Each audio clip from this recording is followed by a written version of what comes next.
A cold snap, which will quickly develop into a warm front. Boxed Boiler Repairs, sponsors of weather on GB News.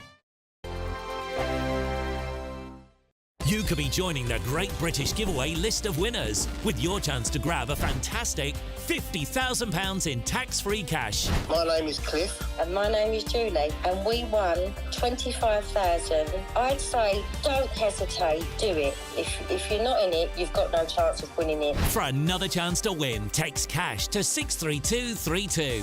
One entry costs £2 plus one standard network rate message, or text bonus to 63232. 5 entries cost £5 plus one standard network rate message. Go to gbnews.com/win. Entries start from just £2. You can call 0903 681 3232. Calls cost £2 plus your network access charge. Or post your name and number to GB10 PO Box 8690 Derby DE1 9TT. UK only. Entrance must be 18 or over. Lines close at 6 p.m. on the 31st of January. Please check the closing time if listening or watching on demand. Good luck. Sunday with Michael Portillo from 11, only on GB News. The birth rate in Britain has sunk to 1.49, well below replacement rate. Yet policies pursued by both major parties are still to spend huge sums to encourage parents back to their work when their children are still at preschool age. Should we not be helping parents to spend longer at home, asks his new book, whilst recognising that in an age of sex equality, the question is fraught. David Goodhart joins me now. We undervalue the domestic realm, and that has led to lots of the most negative trends in British society. About half of children in the UK are not living with both of their biological parents by the age of 14. We have, of families with dependent children, about 24-25% are single-parent households. You know, mainly mothers, and they're doing, valiant work. But of course, it means you don't have the investment in children that a two-parent family can give. I mean, the reason why it's a care dilemma is that a lot of these negative trends are also kind of intimately related to positive things, like that movement of women into work, the fact that women are no longer so defined by marriage and motherhood, the fact that women and men are freer to leave unhappy relationships. And the challenge for modern liberal societies is, how we hold on to those freedoms but get a better balance, which means, I think, investing more in the domestic realm. We spend a total now of £9 billion on childcare subsidies. Why not give that subsidy direct to young parents so they could then choose whether to subsidise themselves, as it were, to be able to afford to stay at home, or to give it to a nursery, or to give it to granny, or to keep it in the home. GB News.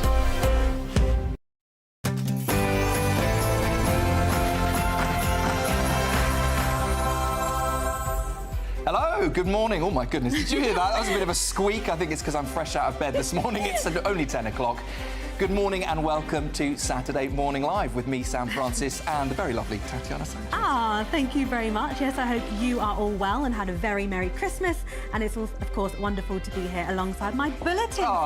You wrote that in especially. I did, my bulletin. It's nice to see you here. I know. Sam, Saturday Morning Live together. You've done it a couple of times without me. I've done it a couple of times without you. And now we've been given a shot together. We have, and it's also great to have your company this morning. We've got an action-packed show for you, so don't go anywhere. Indeed. We're going to start with a discussion on the travel chaos sweeping the country. As more fog hits the UK this weekend, thousands of passengers affected by flight cancellations and severe delays. A year of royal ill health. We'll be looking back at Catherine's cancer diagnosis. And ever wondered who's behind the album covers for your favourite artists? Well, we'll be joined by multi-award-winning graphic designer Critical to find out what it's like rubbing shoulders with the likes of Ariana Grande and even Meghan Trainor. And remember this?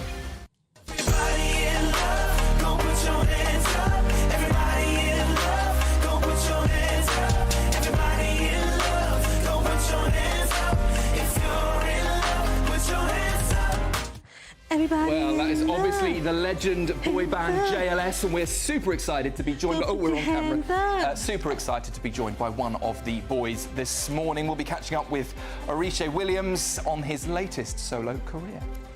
Of course, as always, we have all of the day's top stories with our all-star panel, former Apprentice star Trey Lowe and TV personality Nicola McLean.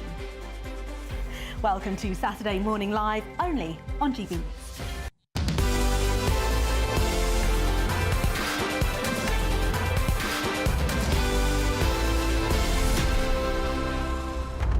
And don't forget, we want to hear from you as always. We'd love to hear what you think of today's topics. Send your views and post your comments by visiting gbnews.com/your say. Well, before we do anything else, let's head straight over to Sophia Wensler with all of this morning's headlines.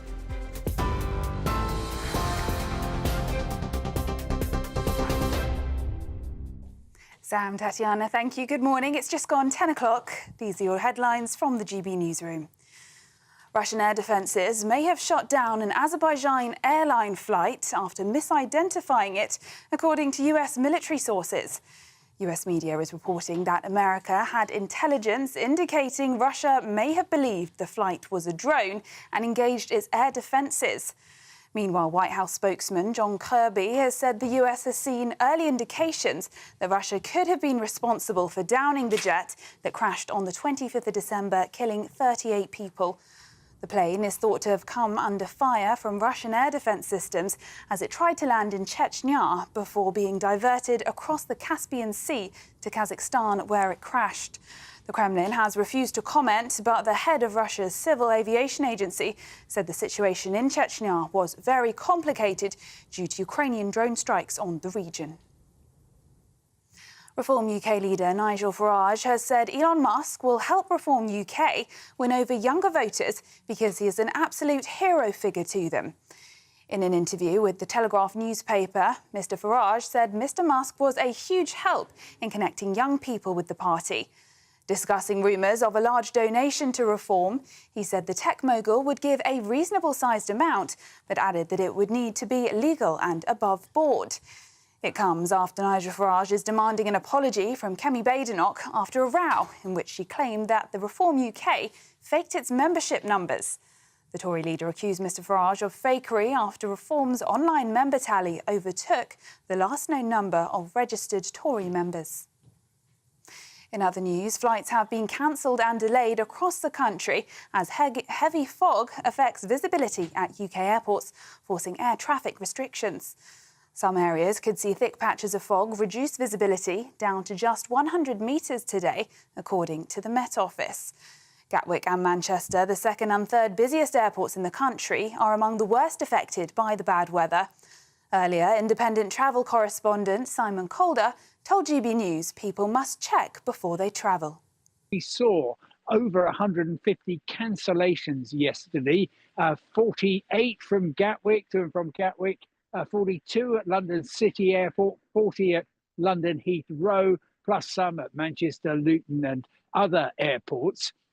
And on top of that, I'm afraid Saturday hasn't begun brilliantly. British Airways has cancelled 18 flights so far to and from Heathrow, another 4 at Gatwick, and there's cancellations also at London City. So if you are flying today, good luck. Now, a man has been charged with murder after the death of 2 women on Christmas Day. Officers were called to reports of a stabbing at a block of apartments in Santa Cruz Avenue in Milton Keynes just after 6:30 p.m. Thames Valley Police said 38-year-old Joanne Pearson and 24-year-old Tiona Grant died at the scene. A man and a teenage boy suffered serious injuries in the incident. They are in a stable condition in hospital. Police have since charged 49-year-old Jaswell Brown of Santa Cruz Avenue, and he will appear at High Wycombe Magistrates Court today. And US President-elect Donald Trump has made a last-minute plea to get the Supreme Court to delay an upcoming nationwide TikTok ban while he works on a political resolution. Congress had passed a law earlier this year banning the popular video-sharing app as of January 19th if it is not sold by its Chinese parent company, ByteDance, by then. US officials and lawmakers had accused ByteDance of being linked to the Chinese government, which the firm denies. Those are the latest GB News headlines. Now it's back to Tatiana and Sam.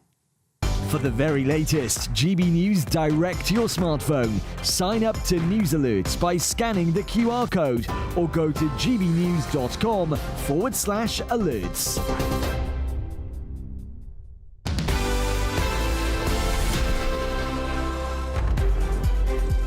Sophia, thank you very much for those headlines. It's like a little team gathering. Everybody's in today, all bulletins. So nice. Yes, well, let's move on to the top story, where hundreds of flights have been cancelled and delayed as thick fog has been causing travel chaos in the post-Christmas dash. Airports affected are including Gatwick, Heathrow and in Manchester. Well, joining us now is weather journalist Nathan Rao. Nathan, good morning to you. Hopefully you're home and dry. Looks like it. We are indeed as well. Yeah. Thank goodness. So, fill us in on what the latest situation is with the weather then across the UK. Is it completely widespread or are there hotspots? Well, the thing with fog is, and for the moment, there are no more weather warnings in place from the Met Office with the fog. There are warnings, though, hesitant warnings for the next few hours, the next 24 hours for fog overnight. It's very, very difficult to pinpoint where fog is going to form. The problems that have been over the last 12, 24 hours have been around London, the southeast, city airports closed, some of the other airports. But the problem with fog is it's called, what we're looking at the moment, radiation fog, a very sort of spooky name, but not quite as creepy as what it sounds. What that is caused by is when the ground loses its heat through radiation and the moisture in the air condenses into fog. And that can happen really anywhere where the temperatures drop. You probably noticed that this morning felt a lot colder than it has done over the past couple of days. In fact, it follows one of the mildest Christmases on record. And as the temperatures drop under clear skies, that's where we're going to get fog. And what I would recommend in the next 24 hours is to keep an eye on those fog forecasts, because they could pop up anywhere. As I said, there's no more at the moment, but they could really across the whole of the country pop up over the next couple of days. And if you've got travel plans, especially because of the impact it has on airports, is to have a look at those and make sure you know where it's going to be affected. And Nathan, it's not just at airports, is it? There's also passengers that have been advised to check not just their flight status, but of course, travelling on the roads as well. Is that fog causing a lot of disruption on the motorways too? Yes, it is. I mean, and this is the problem with fog, as I mentioned, because it forms so rapidly, and you can go to bed under a very, very clear sky and wake up under a thick fog. It can throw people into chaos and can throw travel plans into chaos. What we're looking at, as I said, is fog causing the problems really through the next. It's clearing today, but again, there's a risk of it through the next 24 hours. And then as we go into New Year, as we get a colder air plume coming down from the north, it's going to be more of an issue of wind and rain, and there is some more stormy weather coming up. So after the very, very mild and calm Christmas, there are going to be some travel disruptions coming up in the coming days. As I said, today it's fog. As we go through the week, it's going to be wind and rain. And speaking of New Year and even further into the sort of winter season, what other weather patterns are we expecting based on track record that we can sort of anticipate?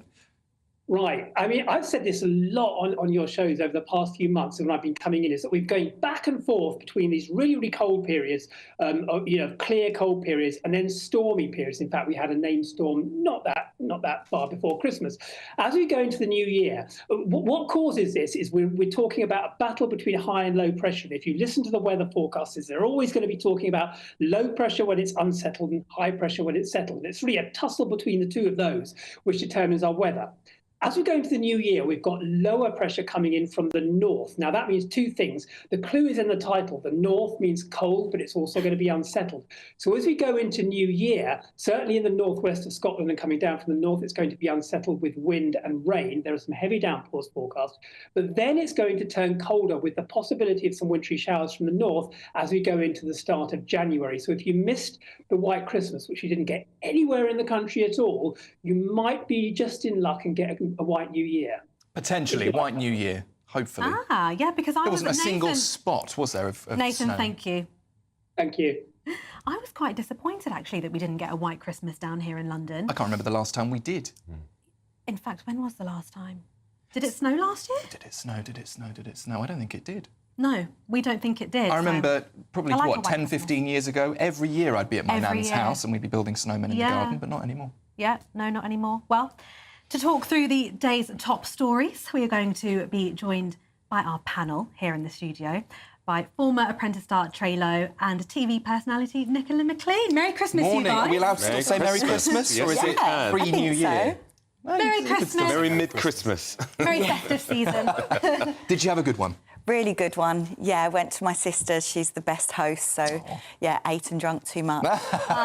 Still paying for it any now. other way. Absolutely, yeah. Trey, did you have a good Christmas? I had a great one. Definitely ate too much, for sure. But you know what? I think with my parents getting a bit, it always means a lot more. You just never know that the next year comes, you'll be looking at an empty chair. So it means everything to me now, Christmas. Yeah, definitely. I was walking around Westfield just a few days ago and I was looking around and everyone's scrambling and getting stressed. And I just thought, you know, the most important thing is health. Yeah. Family and health.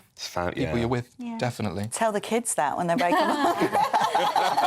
My kids definitely didn't think that when they were opening their mouths. They just want their stuff. Yeah, absolutely. Yeah.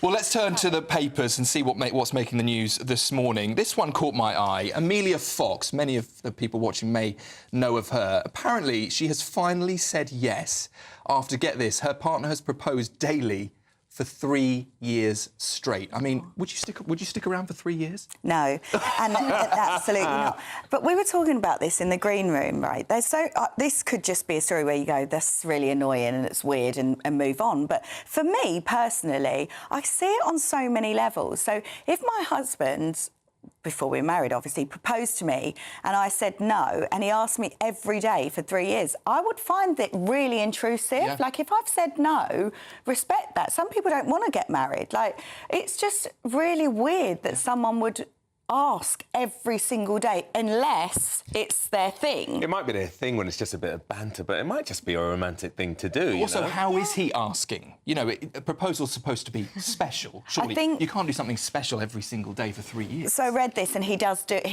ask her in like different places every single day. It's not like he's just. I think that's cute, though. It's romantic and it's cute. That would really, really annoy me. Yeah. Like, do you want a coffee? By the way, would you marry me? Marry me. I'm going to walk the talk. Are you going to marry me? I just think if she said no, now you've wore her down, and after 3 years she's finally gone, oh, God, yeah, go on then, why not? Do you know, that's how it feels for me, but I could be completely all the romance is gone and it's I think so, yeah. You know what? I think it's a romantic thing. I would take chivalry any day. Is that chivalry, though? Like, my husband is very chivalrous. And, you know, he does things for me that most husbands wouldn't do. We were talking about this, wasn't we? Like, he's very, you know, he meets my needs very well. But he also is respectful. If I say no to something, it doesn't make him more of a man to keep on. I think it's like wearing you down. If I say no, I mean no. Don't ask me again. I think Amelia's a tough cookie. I don't think he's wearing her down. I think he's being more tongue-in-cheek, being romantic, being playful with it, and she probably thought eventually, why not? Yeah. I think it's weird. Eventually, 3 years later. Eventually, 3 years later. Why Imagine. not? I mean, poor woman, she said no, for God's sake. Yeah, on the flip side, if I was him, I would have given up. 100%. Sorry, but 3 years. Unless she's getting an engagement ring and just taking it, can you imagine? What, every day, a new one? 900 odd engagement. A new one every day. Well, you know what? It shows persistence, and I'll take that quality any day. Yeah, it does. Yeah. Right, moving on. We have another story here about British holidaymakers that are often associated with sweltering Spanish sun. Yes, please. But now a new generation of travellers is becoming more likely to swap the poolside reading for studying charred car frame and building in war-torn countries. I think. Should we just clarify that? It looks like, I mean, if I was planning to go on holiday, I'd pick the Spanish sun, certainly. But it looks like some people are choosing to go over to war-torn countries for a relaxing cultural trip. Would that take your pick? I actually think it's fascinating. I mean, can you imagine, rather than... I mean, it's not like a waste of time necessarily being on the beach board. You've been there, done it, got the T-shirt. Or you could go to, like, the Congo and see what's actually going on, see where you can help. You can go Ukraine and see what's going on. It's a lot more meaningful. It's a lot more memorable when you're there firsthand, feeling that you've come back and made a difference. I mean, it might even change your whole perspective. Most people go on holiday to escape, go right back to the drudgery. Whereas you can go away and think, you know what, my whole perspective on life has changed. I feel so privileged that I get to live in a safe, clean country and, you know, it enriches you. I think it's good. I think the only danger is when it becomes a bit more of a voyeuristic thing. Poverty tourism, you're going Poverty tourism, voyeuristic. Let me see how the other half live. Oh, I don't quite like it. You've got your powerful passport to get out of there and leaving the rest of them in there. And you're just there to kind of, like, take a couple of snaps for the gram. Look at me, or, you know, that's not good. So it depends on how and why they're doing it, but I think it's definitely a lot more memorable than sat on the lounger in Benidorm. Could you see Nicola, though, taking a family overseas, if you're going to choose to spend hard-earned money on a holiday, lying in the sun, to me, just seems like a much more family-friendly option. Absolutely, and of course it is, but I think raising kids, I've got an 18 and a 14-year-old, definitely taking them to see different parts of the world, and I've done both. I've taken them to Dubai and had lovely, amazing holidays, and then we've also gone to Sri Lanka and gone to temples and done things like that, and I think that definitely the more meaningful ones was the Sri Lanka, because they've taken things from it. And definitely if you can go and help and volunteer. My son's girlfriend, she went and volunteered in India, and honestly, that she had the best time, and the children it was just so magical, the videos she'd send me, and she'd definitely come back a more enriched, better person. She's fabulous anyway, but as an 18-year-old going out there and actually seeing, and then coming back and realising how privileged she was. Yeah. She definitely didn't moan about her Christmas presents this year. Yeah, there you go. Can definitely be good when you're growing children up, can't it? I did some charity work in Chefchaouen where we did some dentistry for the kids up in Morocco who don't have access to dental treatment, basically, and they're in pain, and often they need teeth taken out, and it was really meaningful. And those are the things that, as children, that stay in your brain. Stays with you, doesn't it? But I think there's also a time and a place, isn't there? Sometimes we just need that sun, sea and cocktail holiday. Yeah, absolutely. For a bit of balance. I think I definitely am a person, like, I don't go on holiday and want to sightsee. I'll be honest, I really don't. So I'm with you. I'm really up for just going and chilling. But when I have done things with the children, it is meaningful. But also, I couldn't go and volunteer, and I really wish that I could, but I would want to bring every one of those children back with me, and it would affect me. I'm not mentally strong enough to be able to and I really wish I could, because for those 2 weeks that I could give them, it would mean a lot. They would be more than happy with what I could do, but for me it wouldn't be enough, and I'm not mentally strong enough to walk away and it not really affect me. It is that guilt as well, because you're going back to your perhaps much more comfortable life than them in some ways. But what's interesting, you could be shining a light on something, so instead of doing the gram shots of your cocktail, you're actually shining a light on something people don't know about, which might be able to raise funds, etc. So it's just a much more meaningful, impactful thing to do. But I think you probably need to balance both. Because sometimes you just want to go away, be on the beach, forget about it, and other times you do want to finding a way to have a legacy after you come back, isn't it? Rather than just, 2 weeks, hit the ground, and then nothing ever happens after that. But interesting. I'm partial to a skiing holiday as well, so... Oh, there we go. Yeah. Trey, Nicola, thank you very much. We'll be booking holidays during the break and catch up with you later on in the show. Still to come, though, from Liam Payne's death to Colleen Rooney going into the jungle for I'm a Celebrity, we'll be reflecting on a year packed full of showbiz news. But next, we'll be speaking to the man behind iconic album covers, Litty Critty. You don't want to miss this. This is Saturday Morning Live here on GB News, Britain's news channel.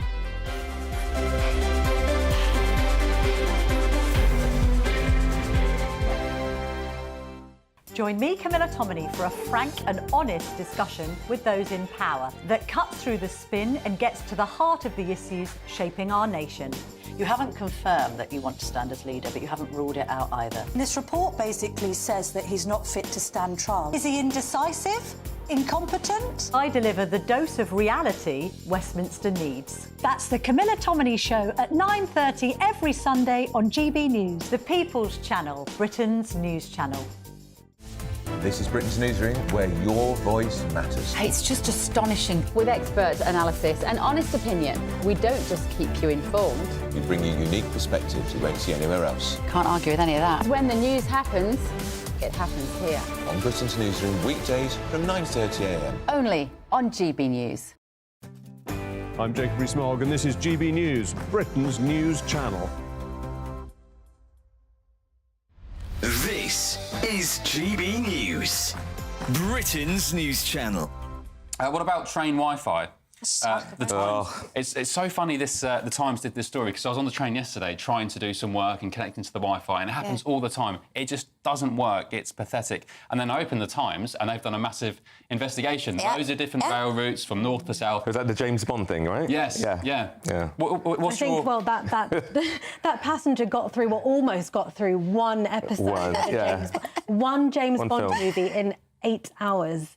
But you know, it's interesting. We call it train Wi-Fi, but it isn't. It's just really a SIM card on a train, really. So if your own phone's not going to get signal, why would we assume that the train's going to have signal? It just doesn't work like that. Unless you're in Japan or South Korea, whose infrastructure is infinitely better than ours, you're just not going to get signal. You have to download those films way before you get on There is technology that can help with that. You know, there really is. If they found ways to put it underground, they can get it on ground and get you going. I definitely think, you know, with the price that we're paying for these tickets, they can get the Wi-Fi going. There is technology. That's why it's so frustrating, isn't Call it? Elon, get a Starlink, let's go. If you're a passenger paying hundreds of pounds for a season ticket or whatever you call it, and, you know, commute to work every single day, and you're paying all this money, and you can't. It's so get expensive. Wi-Fi. You'd expect Wi-Fi at the basic. Yeah, exactly. But it happens with phone signal as well. I'll be walking down London in Park Lane or somewhere else, or down on the south coast. I just don't have phone signal, and I think to myself, what on earth is going on? Doesn't it feel like 5G's made it worse though? Yeah. Because I feel like 4G, that didn't happen so much, but 5G just feels like... Yeah, and then I always get this little E in the top corner of my phone, and I don't get any signal. I think it's got worse over the past couple of years. Yeah, especially with 5G. I agree with that. GB News, the People's Channel. I'm Emily Carver. This is GB News, Britain's news channel.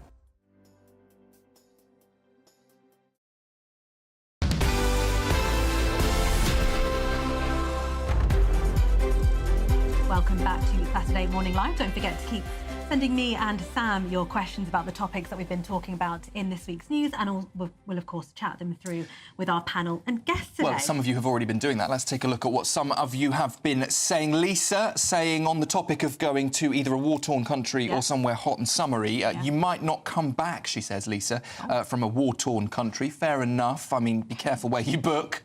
Let's be sure about that. Mary says, why on earth would somebody want to go to a war-torn country for a holiday? How dangerous and foolish. Suppose you've got a point, but, you know, I think we were talking about how you can learn a bit about the history and, you know... I think it makes sense. There is something to be said about choosing to spend your time wisely, investing in yourself, investing in others. You're certainly going to expand your horizons, aren't you, by going somewhere that's culturally enriching? Yeah, and I think maybe it can help you gain a bit more sympathy or empathy for what's been happening in this country. Definitely. Ken, talking about the weather, fog has ruined your travel plans, you're saying, Ken. Sorry about that. I'll watch GB News instead. Good choice. And Linda says, why do we always go mad when there's a bit of weather? Wimpy, wokey nation. Oh, dear, Linda. Cheer up. Cheer up. Cheer up, Linda. Big news. Yeah, it's big news. 20, how many flights now? About 20,000 people have been affected at the airports. There we go. Fog has caused 20,000 people's flights I think, Linda, I think that's significant enough to be covering on the news, I'm sorry to say. Yeah, sorry, Linda, we disagree. Like it or lump it. This is GB News. Well, anyway, let's move on. It can be an overlooked part of music, actually, sometimes, but often the most iconic part can be the album covers on your CDs, discs, whatever it is now. What do we have?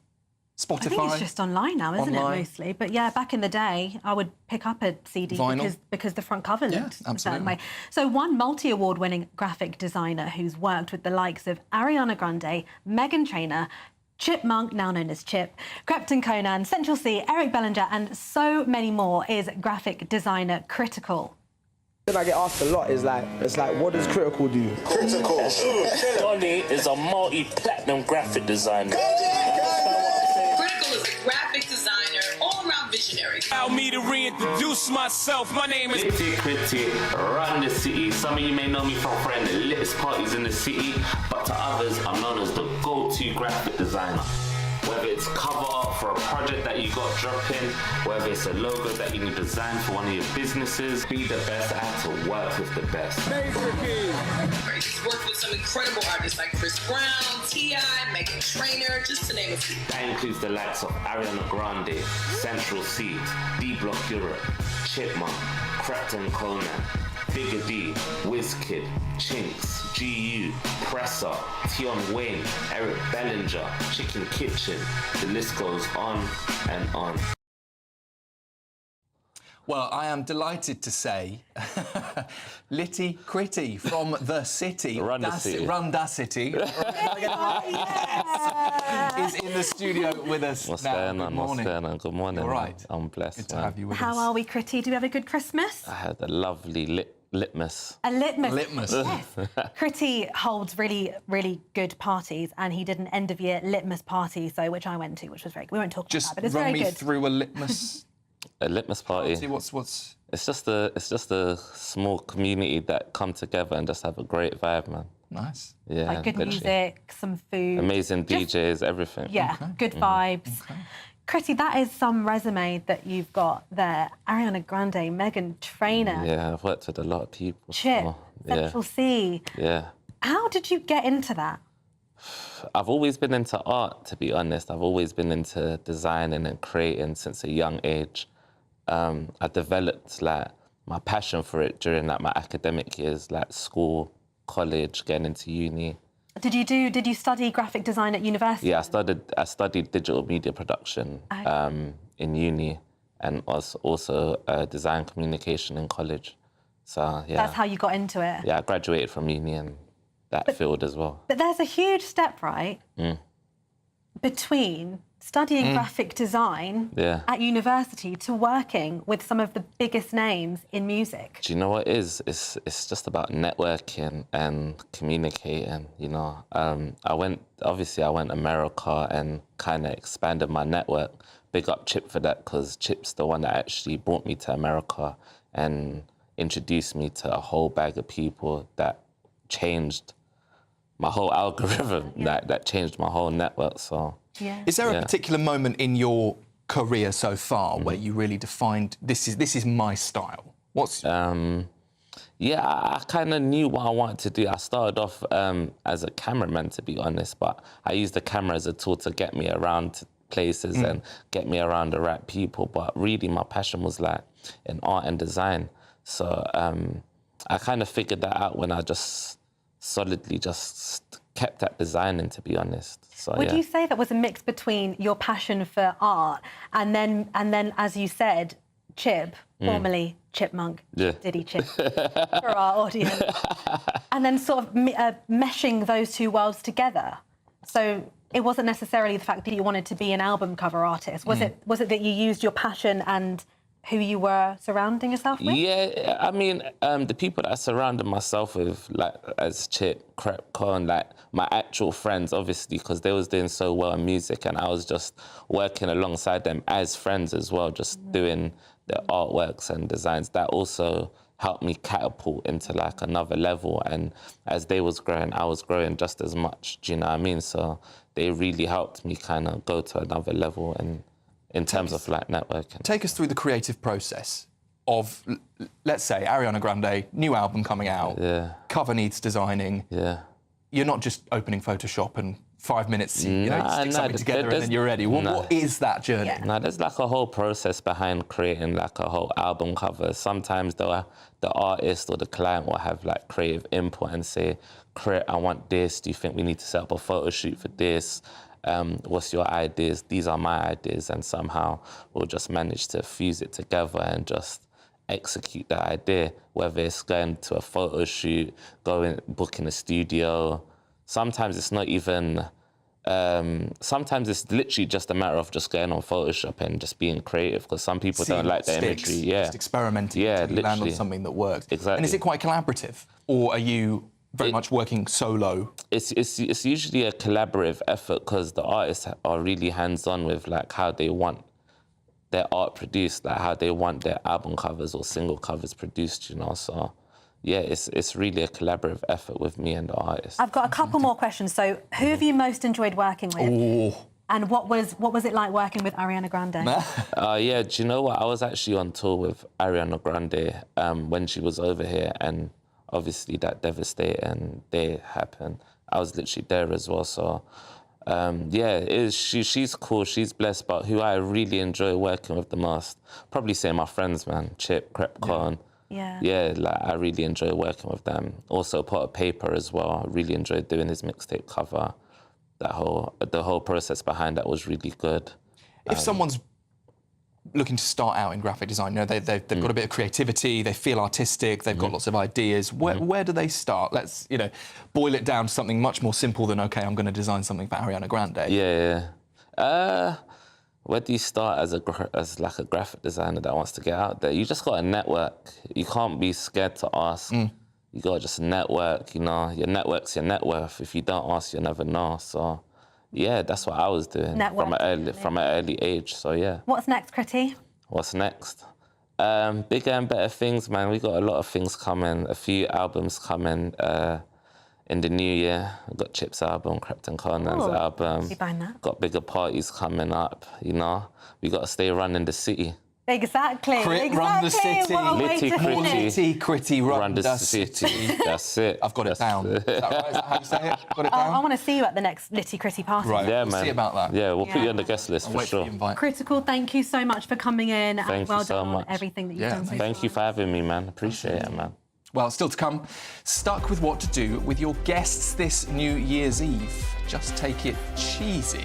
I'm going to ignore that part, pretend you didn't say it. But next, Liam Payne's death to Colleen Rooney going into the I'm a Celebrity jungle. We'll be reflecting on a year of showbiz news this Saturday morning on Saturday Morning Live here on GB News, Britain's news channel.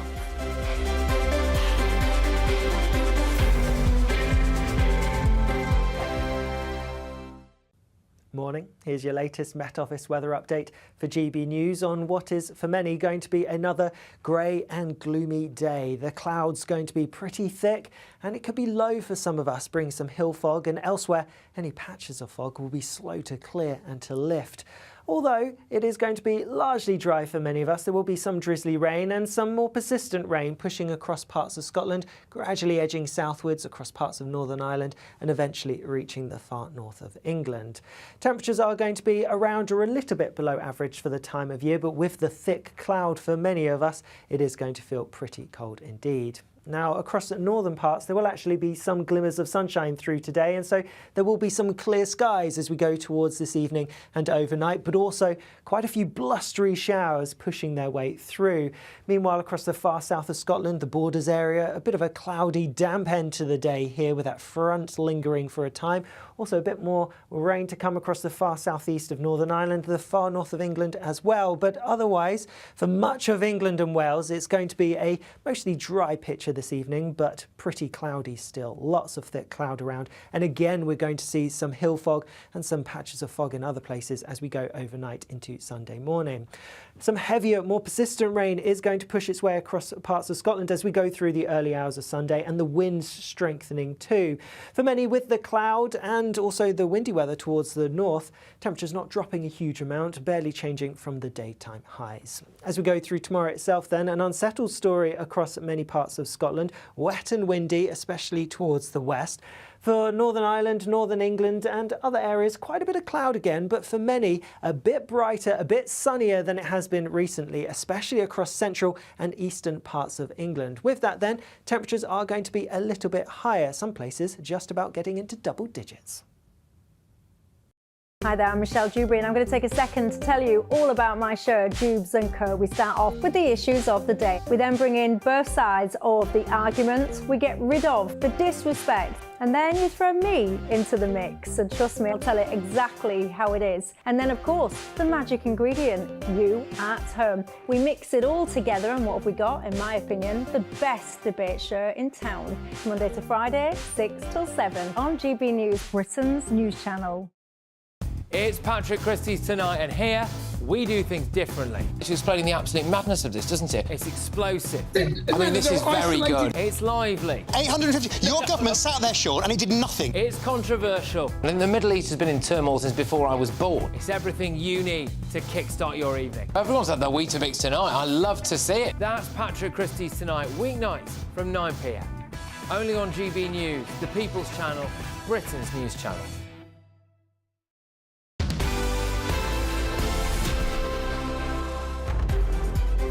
Very good morning, welcome back to Saturday Morning Live, 10:35 and counting. Yes, thank you so much for joining us, and of course keep your views coming into us and we will read them out during the show. Now, from Liam Payne's death to Colleen Rooney going into the I'm a Celebrity jungle, we've had a busy year of showbiz news, haven't we? It certainly has. Well, joining us now to go through pretty much all of that is showbiz journalist Steph Tetchy. Good morning. Good morning.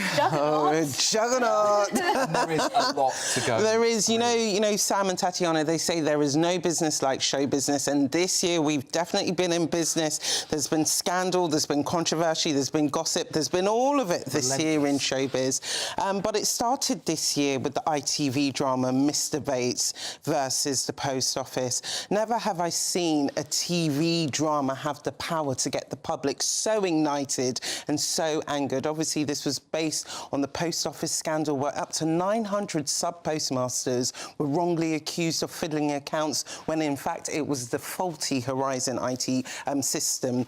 So that was quite a big one to start the year of. And obviously, now, towards the end of the year, these sub-postmasters are still fighting for justice, but it all started with this TV show. It really put the pressure on the government and made the public aware of what's going on. Did incredibly well in the awards as well. It did. It picked up rightly so. Impact Award at the National TV Awards, Inspirational Awards, because again, it was almost like art imitating life, but it was too close in that sense. So that was quite a highlight for me this year. Isn't it, to produce something like that and catch the attention of the government and catch the attention that it needed to, really. So. But then some people saying it's a shame that it took an ITV drama. This is what I'm saying. We're talking about something that happened dating back to 2015. So why is it almost taken 10 years? But it just goes to show the power of TV. And I think it's going to be a format that's going to happen more and more in the future to raise awareness.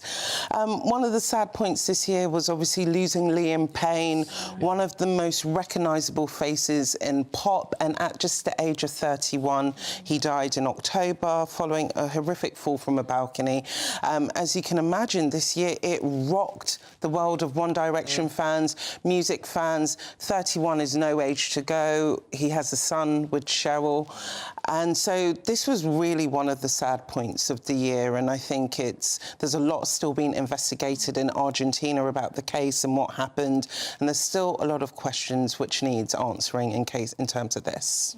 Yeah, that was a really sad one. I was in the newsroom when that story broke. Terribly sad. 31 years old. Yeah. And to go so suddenly too. And as you say, there's a lot of speculation perhaps still going on around his death. And of course, his son's first Christmas, New Year's. It's such an awful feeling. And I think the reason why Liam's death rocked a lot of people is a lot of people felt like they grew up with Liam, seeing him come onto X Factor in 2010 and then getting this wide, super fame with One Direction.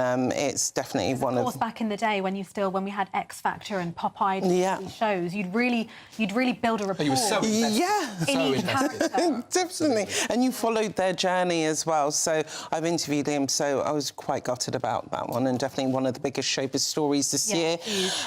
Someone who made a controversial comeback this year was Philip Schofield. We had thought we saw the last of him when he finally admitted that he had an affair with a younger colleague. He says it was not illegal, but it was unwise. So he left our screens from ITV, but this year he made a comeback on Channel 5 on their... How did that go down? I don't think it went pretty well, to be honest. People thought we were going to see a Philip Schofield who was quite remorseful, but what we saw is a Philip Schofield who was quite angry that he had lost his show on ITV, quite angry that the public didn't understand where he was coming from. So it did him no favours, but again, it was curiosity killed the cat, because a lot of people did tune in to see what he had to say, Was it I can't remember, was it a one-parter or did he... No, it was two parts, two yeah. He said that was the final time he's going to be on TV, but I don't think it will be the end. I think he'll be back for more. As you said, I think it probably would have been wise to come on and be a remorseful. Well, definitely. If you want to win back the public's affection, that would have been the way forward. A very interesting format to do it. You know, you're stuck on an island, supposedly. Yes. No food, no water in Madagascar. So it wasn't necessarily a structured interview. No. It was him just... being him. And to be honest, usually you might see them going, I'm a Celebrity or Strictly, but he chose this route, which was quite interesting. Oasis now. It's set to be the biggest gig of 2025. Did you get tickets? I'm hoping to blag tickets. Where there's a will, there's a way for me. But, you know, for most of the public, when they made the announcement of this reunion tour, people spent hours trying to get tickets, and then the scandal that came out was dynamic ticket pricing, which should have been £148. People ended up paying £355. So there is going to be an investigation into that, but they will be back on stage in 2025 from July the 5th in Cardiff, and I do think this is going to be one of the biggest reunions that we're going to see in music ever. But, you know, I can't remember, did Noel Gallagher come out and apologise for the tickets soaring when they shouldn't have? Well, they were kind of forced to apologise, but they done it in a very Oasis way. Yeah. You get what I mean? Yeah, beep off, yeah. That's why we love Oasis. So what can we do? But finally, we also saw P. Diddy fall from grace this year. Currently, the hip-hop mogul is behind bars at a detention centre in New York. And this is following so many scandals. Apparently, he's been alleged to have done over 11 sexual assaults against people, and there's more stories that's coming out. It's going to be one of the biggest court cases from May next year. He's applied for bail 3 times, all which have been denied, because the judges are just scared that he might intimidate some of his accusers. And it just feels like every day there is a new allegation emerging, other people being involved. Yeah.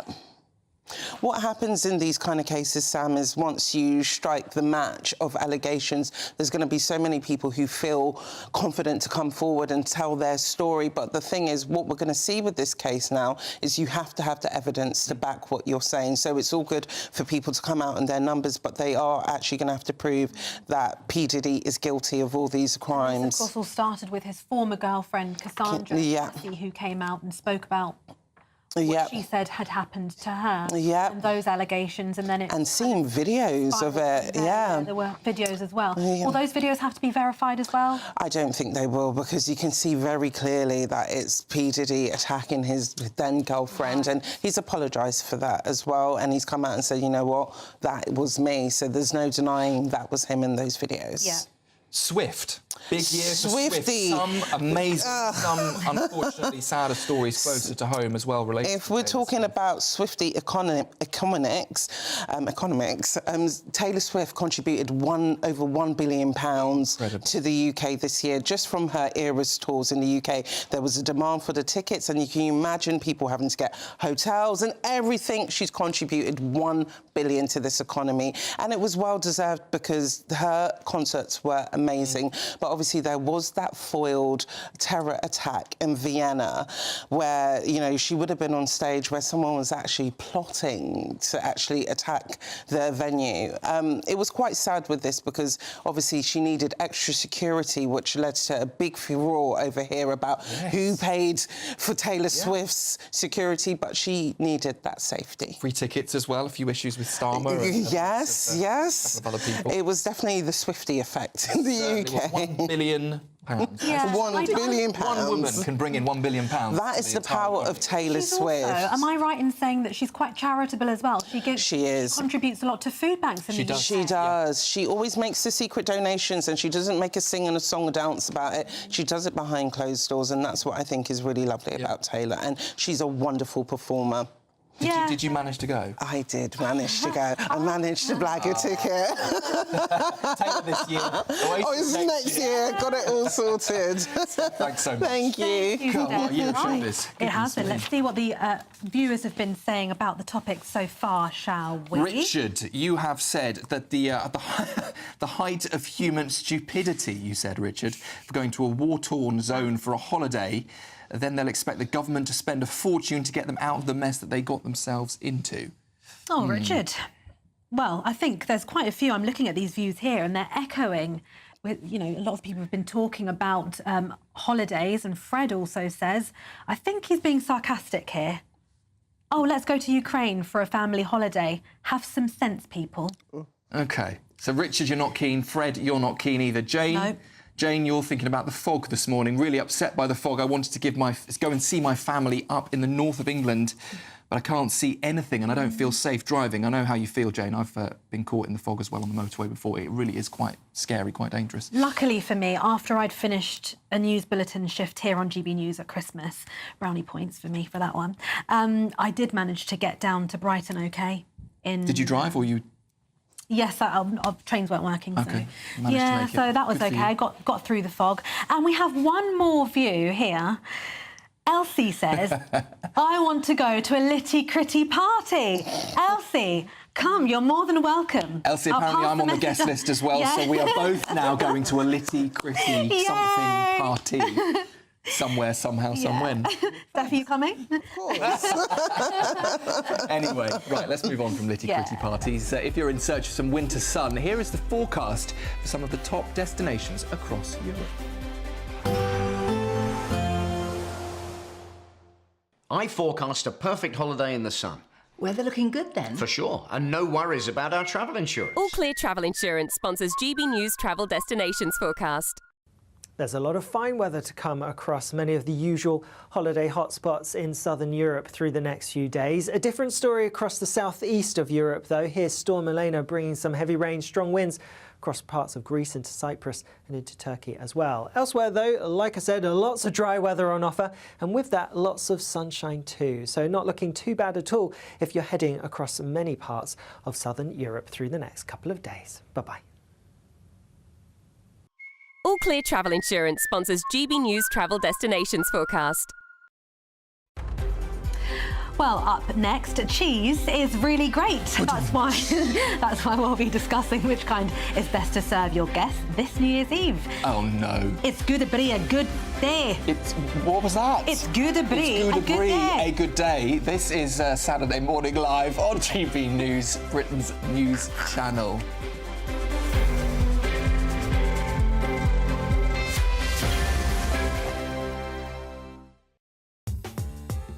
I'm Christopher Hope. From pop stars to politicians, I'll interview anybody in a pub who's got a political opinion. Join me every Friday on Spotify, Apple Podcasts, YouTube or gbnews.com, or wherever you get your podcasts.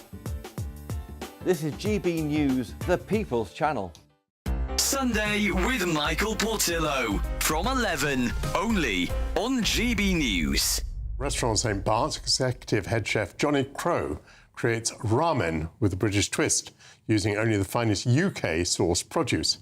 As the only restaurant in London to hold both a Michelin star and a green Michelin star, St. Bart's emphasises sustainability and the diversity of British ingredients. Johnny joins me now. Johnny, congratulations on having these 2 Michelins. How do you get a Michelin green star? Probably a better question for the inspectors, but I mean, I think it's down to a lot of hard work. What hoops do you have to go through? So I think it's working every day on it. The sustainability isn't something that you just achieve and then therefore you have it and you can sort of relax. It's about every day trying to be better, trying to make a restaurant and a business that is overly sustainable. So what things do you do to make it sustainable? So one of the main things that we've really tried to do is focusing on British produce, and actually, you know, part of that is about sustainability and food miles. A massive part of it for us was also about sort of helping the British economy and the farming economy and our fisheries as well. But yeah, no, the idea... You have a lot of farms near St. Bart's, which is in the heart of the City of London. Well, funnily enough, there's an amazing collective called Shrub Provisions, who we use a hell of a lot, who work with farmers all around East Sussex. So it makes a difference from flying it in from Kenya or somewhere else like that. But no, like a big part of it was, one, using British produce to cut down on food miles, but also helping sustain our farming industry. GB News, the People's Channel. In the GB Newsroom, we bring you the news as it happens. With our team of dedicated journalists across the UK, we're ready to keep you up to date with what's happening every half an hour, every single day. Bulletins here on GB News, the People's Channel, Britain's news channel. This is Britain's Newsroom, where your voice matters. It's just astonishing. With expert analysis and honest opinion, we don't just keep you informed. We bring you unique perspectives you won't see anywhere else. Can't argue with any of that. When the news happens, it happens here. On Britain's Newsroom, weekdays from 9:30 a.m. Only on GB News.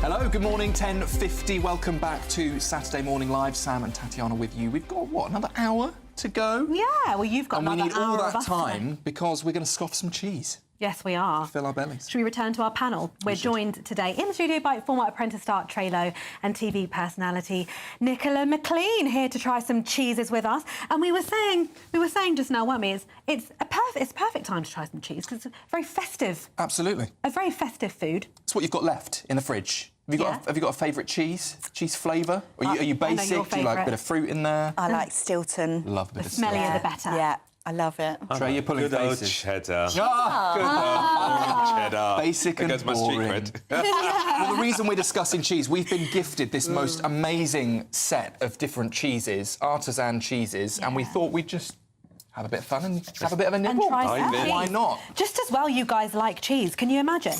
Trey, mild cheese or mature cheddar? I'm game for anything. Anything. So you've opened one already. Nicola's already been at it. Yeah. Which one's this down here? What is this one here? Got a selection. Let's have a look. Is it not? Oh, here, look, Wednesdale with mango and ginger. Mango and ginger. Good. OK, we'll have a little nibble of that. My mum's favourite is this one right here. Oh, no, it's not this one here. Where is it? Which one is it? What It's are you the... looking Here we for? go. Which one are you Cranberry. looking for? Wensleydale with cranberry. Oh, very is- nice. It is delicious. That's Wow. Bit of a sweet tang. Yeah. Yeah. I think we'll crack that one open. We got the crackers? We haven't, Yeah. Have we We got don't any even have crackers? any OK, crackers. let's have a bit of a cheat. We're being How are we gonna do told this? we need to start eating. OK, because otherwise we're going to run out of time.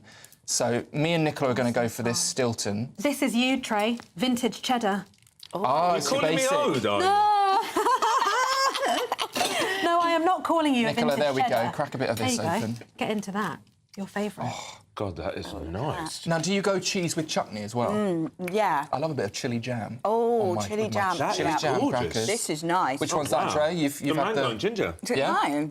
You wouldn't think that You would were work. Stilton Here are fan? these are all the names of It them. really does work. Yeah, I'm a Stilton person. I love a But bit of you guys Stilton. at home as well, let us know what your favourite flavoured Yes. cheese is. Do you like Stilton? Do you like... This one's got a nutty flavour. Do you like some cranberries and fruit in your cheese? Are I'm you like partial Trey? to a smoked cheese Are you as well. like Trey and push the boat out and you like cheddar?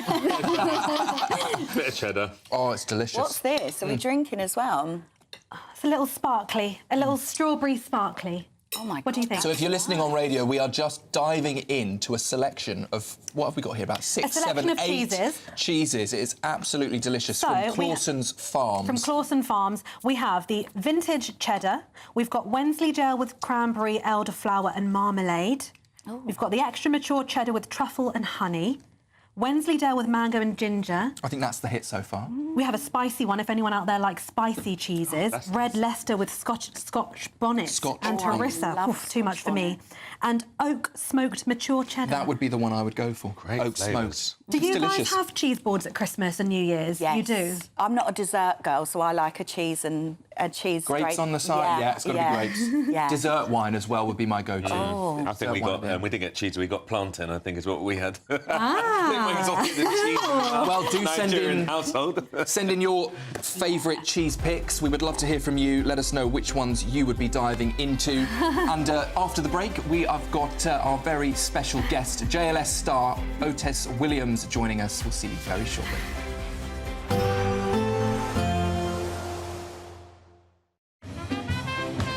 There will be a light breeze in the morning, leading to a warm front. Boxed heat pumps, sponsors of weather on GB News. Morning. Here's your latest Met Office weather update for GB News on what is, for many, going to be another grey and gloomy day. The clouds going to be pretty thick and it could be low for some of us, bringing some hill fog, and elsewhere any patches of fog will be slow to clear and to lift. Although it is going to be largely dry for many of us, there will be some drizzly rain and some more persistent rain pushing across parts of Scotland, gradually edging southwards across parts of Northern Ireland and eventually reaching the far north of England. Temperatures are going to be around or a little bit below average for the time of year, but with the thick cloud for many of us, it is going to feel pretty cold indeed. Now, across the northern parts, there will actually be some glimmers of sunshine through today, and so there will be some clear skies as we go towards this evening and overnight, but also quite a few blustery showers pushing their way through. Meanwhile, across the far south of Scotland, the Borders area, a bit of a cloudy, damp end to the day here with that front lingering for a time. Also a bit more rain to come across the far southeast of Northern Ireland, the far north of England as well. But otherwise, for much of England and Wales, it's going to be a mostly dry picture this evening, but pretty cloudy still. Lots of thick cloud around. And again, we're going to see some hill fog and some patches of fog in other places as we go overnight into Sunday morning. Some heavier, more persistent rain is going to push its way across parts of Scotland as we go through the early hours of Sunday, and the winds strengthening too. For many, with the cloud and also the windy weather towards the north, temperatures not dropping a huge amount, barely changing from the daytime highs. As we go through tomorrow itself then, an unsettled story across many parts of Scotland, wet and windy, especially towards the west.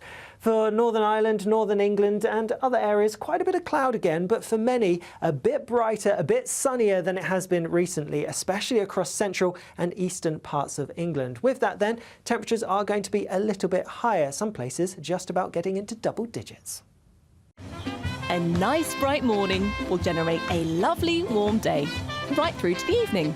Boxed Solar, sponsors of weather on GB News.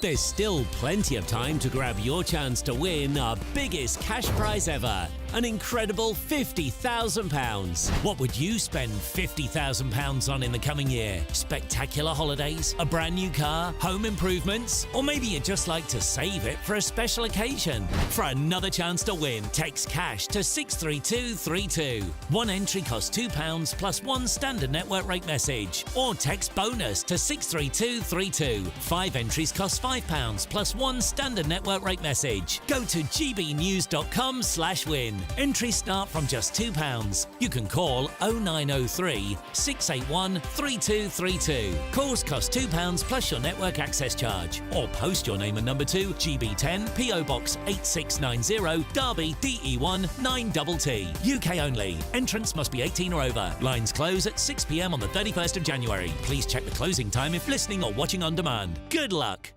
Sunday with Michael Portillo from 11, only on GB News.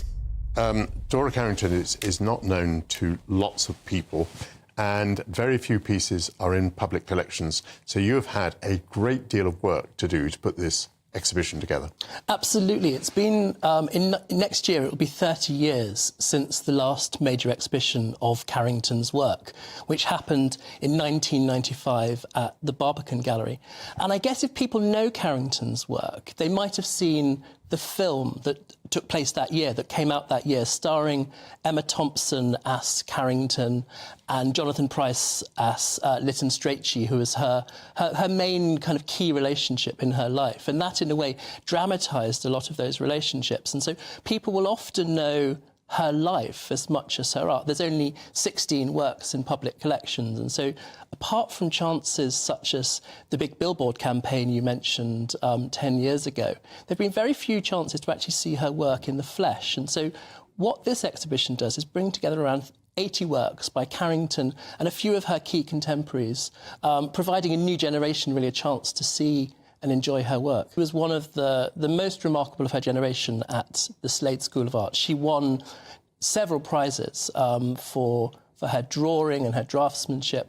And in the first room of the exhibition, we have some of the work, for example, a couple of female nudes that she painted when she was at the Slade, and they really are kind of quite outstanding. One of the things that's been said is that in her landscapes, she's sometimes painting the human body as well as the landscape. Is that something that occurred to you? Can you stand up that? Yes, I mean, one of her most famous paintings we have of Spain has.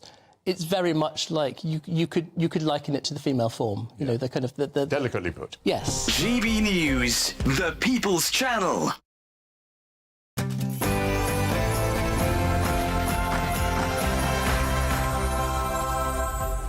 Hello, good morning, and welcome back to Saturday Morning Live with Full of Cheese and a little bit with a little bit of tipple as well. Yes. Welcome to Saturday Morning Live. I'm Tatiana Sanchez alongside Sam Francis, and this is Saturday Morning Live. Good to have your company with us. There is loads still to come over the next hour. First, travel chaos. More fog sweeping the country this weekend as an estimated 20,000 passengers are now affected by flight cancellations and severe delays. Also, a year of royal ill health. We'll be looking back at Princess Catherine's cancer diagnosis. And remember this. Oh, I love this. Do you remember it? Of course I do. What did they come? One of my favourites, JLS. X Factor, wasn't it? Alexandra Burke, I think, won.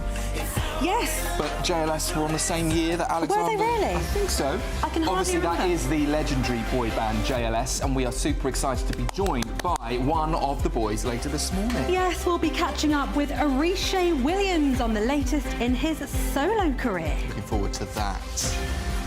And we'll also have all of the day's top stories from the papers with our all-star panel this morning. Former Apprentice star Trey Lowe and TV personality Nicola McLean. Still, no, they're not stuffing their faces with cheese anymore. I thought they might be, but it's gone.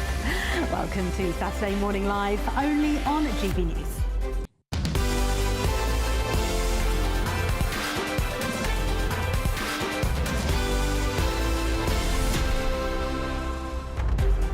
Well, if you missed it, we have just been tasting a selection of cheeses. And I have to say, there was one mango and ginger. Is that your favourite? Cheddar, was it? Yes, it had. Yes, mango and ginger. Trey, was cheddar, that correct? Mango and... was it cheddar? Okay. It was ginger. It was delicious. It was Yeah. absolutely... What was your favourite? I think I liked the... Oh, do you know what? The Smoked was yeah, the one. smoked and Stilton. I have to go with Nicola's favourite as well, Stilton. Amazing. The stinkier, the stronger, the smellier, the better for me. Well, it's a good thing I'm your co-host this morning. Right, anyway, let's head over to Sophia Wednesday with all of the latest news headlines this morning.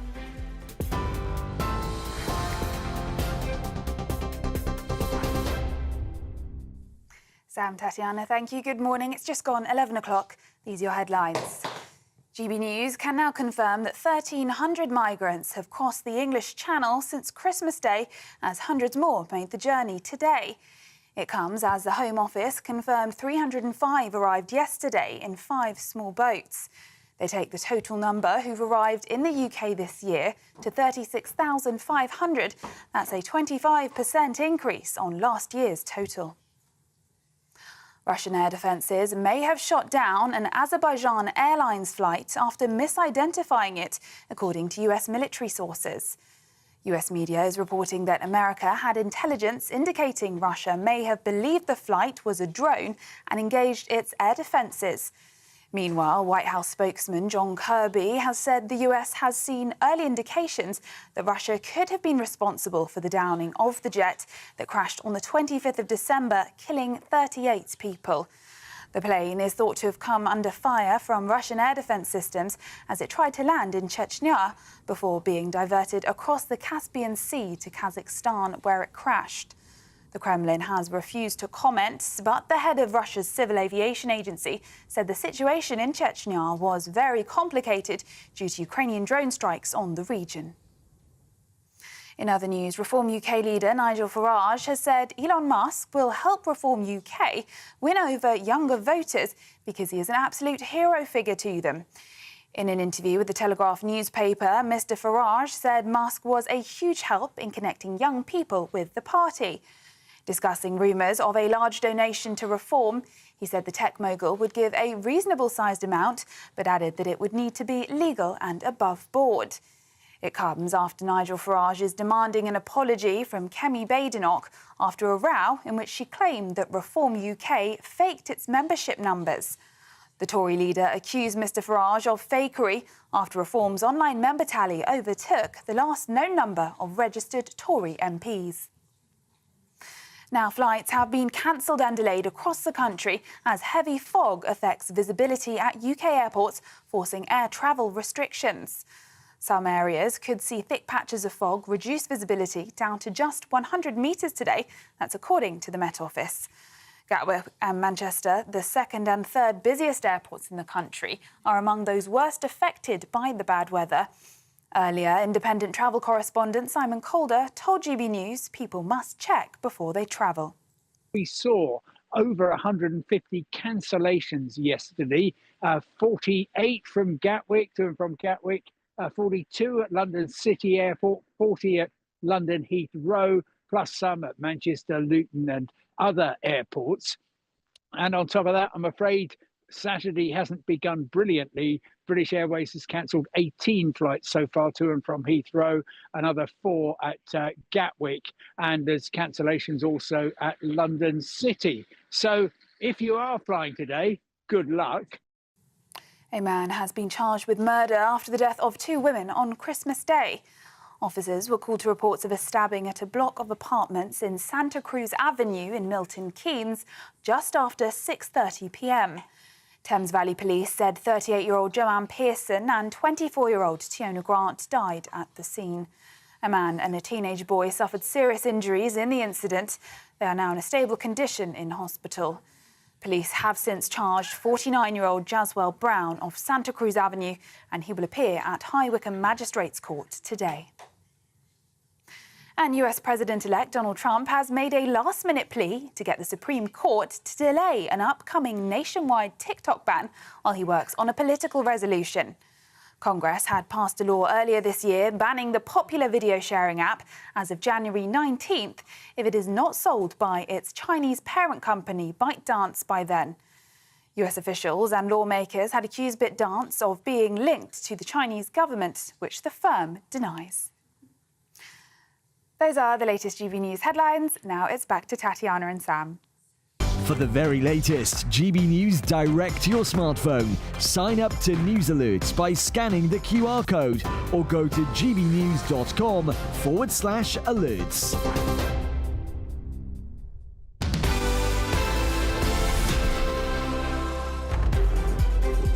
Very good morning to you, 11:07. Goodness me, that cheese has gone to my head, and whatever else we were potentially drinking as well. Sophia, thanks for the headlines.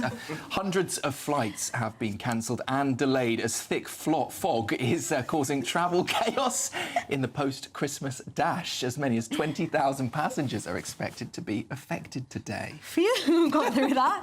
Joining us now on this is meteorologist Jim Dale. Jim, what is going on and why is there so much fog? Fog, not fog. Behind me, these hills behind me, they were covered in fog yesterday. So we've actually emerged. I'm in High Wycombe. What's going on is essentially it's been caused by high pressure. So we have what's called an inversion. That means that it's warmer up aloft, cooler or colder down below, and you get this sort of layer of cloud. So what fog is essentially cloud that's come down to ground level, sitting around there, not going anywhere fast. Why? Because you need 3 things to disperse fog. One is strong sunshine. We ain't got any of that. The second one is higher winds, and at the moment we haven't got much of that, apart from in Scotland where the winds are starting to pick up. And the third one is a change of airstream, which we will see. The good news being during the course of tomorrow and the next day. So I think the fog is on its last legs. Jim, is there any other weather heading our way that we need to be aware of as we head into sort of the winter season? It's going to certainly get colder. That's the way it looks. Oh, I'm glad you mentioned winter, Sam, because, yeah, there is some wintry weather on the way. So let's switch away from the fog situation, which has been a real gloomy, damp, horrible sort of period. And we're going to head towards the new year. Now, this is going to come out of Scotland. It will take time, but I think by the time we get to the 31st of December, New Year's Eve, I think there'll be snow starting to appear in Scotland, mainly on the hills to begin with, the hills and the mountains, but I think that will come down to lower levels. And I think as we then go into the early parts of the new year, that's from the 2nd through to about the 4th, that snow looks like it will start to travel southwards into northern England and even some parts of the Midlands and maybe even to the south as well. It's one to watch, but certainly it's going to get a lot colder. So we're swapping one hazard, the fog hazard, for another hazard, which will be ice and snow. And Jim, also, finally, what's the situation on the roads and in the air? Because we've been hearing that about 20,000 passengers have been affected by airport disruption. Yeah, well, I'm a meteorologist rather than Simon Calder, what he does, but nonetheless, I mean, I'm not far away from Heathrow here, and I've heard planes going past me here. So I think in the southeast it's improving. Where it's worst at the moment is across into the northwest of England, through the Midlands per se, right across East Wales, the Midlands, and then out to East Anglia. That's where the poor visibilities are, both on the road and in the air. So difficulties there. By the way, fog. I think you trailed the Met Office saying 100 metres. That's the definition of fog. It has to be your vertical visibility, horizontal visibility rather, has got to be less than 100 metres for it to be classed as fog. I know this is a bit anarchy, but that's what it is. Otherwise, it's classed as mist. So at the moment, I've got the mist. Other places have got the fog. But 24 hours, we should be through it. Well, we can see you clearly this morning, Jim, thank goodness. If it was any foggier, you'd probably be a bit blurry. But get in dry, warm up, and thanks very much for being with us this morning. Thank you, Jim. Well, I didn't get to ask him. I'm a bit disappointed that we don't get White Christmas anymore. I was wondering... Well, we heard earlier potentially a White New Year. White New Year, White New Year could be on the way, which would be very nice, and be a special treat for one of our guests this morning. 1st of January, was it? Yep, birthday. Big birthday, Trey. Big birthday. Yeah. Big 5-0. Jan, wow. Wow, Trey. Do not look big 5-0. No, what are you doing for your birthday? I actually don't know, you know. I think with fatherhood coming my way, I haven't got some crazy evening planned. I really don't know at this moment. OK. I might end up at, like, some sort of retreat and just do some... Zen stuff, yeah. Well, of course, we are joined now by our all-star panel, former Apprentice star Trey Lowther and TV personality Nicola McLean. Should we talk through some of the...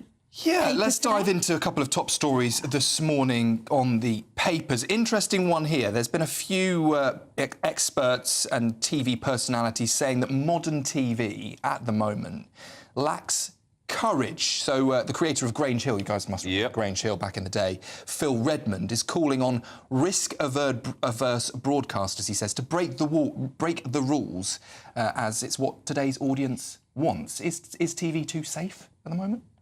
I would say absolutely. Do you know what? When you've got a little supercomputer in your hand and you can go from raw, full-on stuff on TikTok, X, whatever, then you go to the sanitised TV, of course there's a big gap, because people are just a little bit bored of it, you know?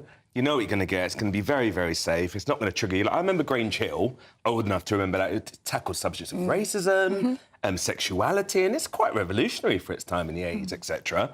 And you would have thought as time had gone on, it would get more advanced. But we've actually reined it back in. Everything's become so sanitised, so boring, so predictable. And if you've got an option of going on social media and getting stuff that's a lot more real, raw, you know, content created by ordinary people without all of these rules around broadcasting, of course, I think Phil's right. So a fear of offending the viewer is holding creativity back, potentially? I think everyone's so scared of being cancelled. If we even look at reality TV, you know, I did I'm a Celebrity in 2008. And if I think back to what we were like as campmates to what they're like now, is so boring, you know. But everyone is so worried about being cancelled that everyone plays it safe, and you're not really getting to see people's true personalities, opinions. You make a good point, yeah. Do you think that they hold back now because they're so much more aware that the cameras are on them, whereas back in the day it was almost like it was new, so you weren't really used to, you sort of forgot? Did you forget that the cameras were there? So personally, I never forgot the camera was there, but I wasn't scared about being cancelled. You're allowed to have more of an opinion. And also, I believe that, as you say, with subjects of racism, with the LGBTQ plus community, I think we need to be asking these questions to learn and grow.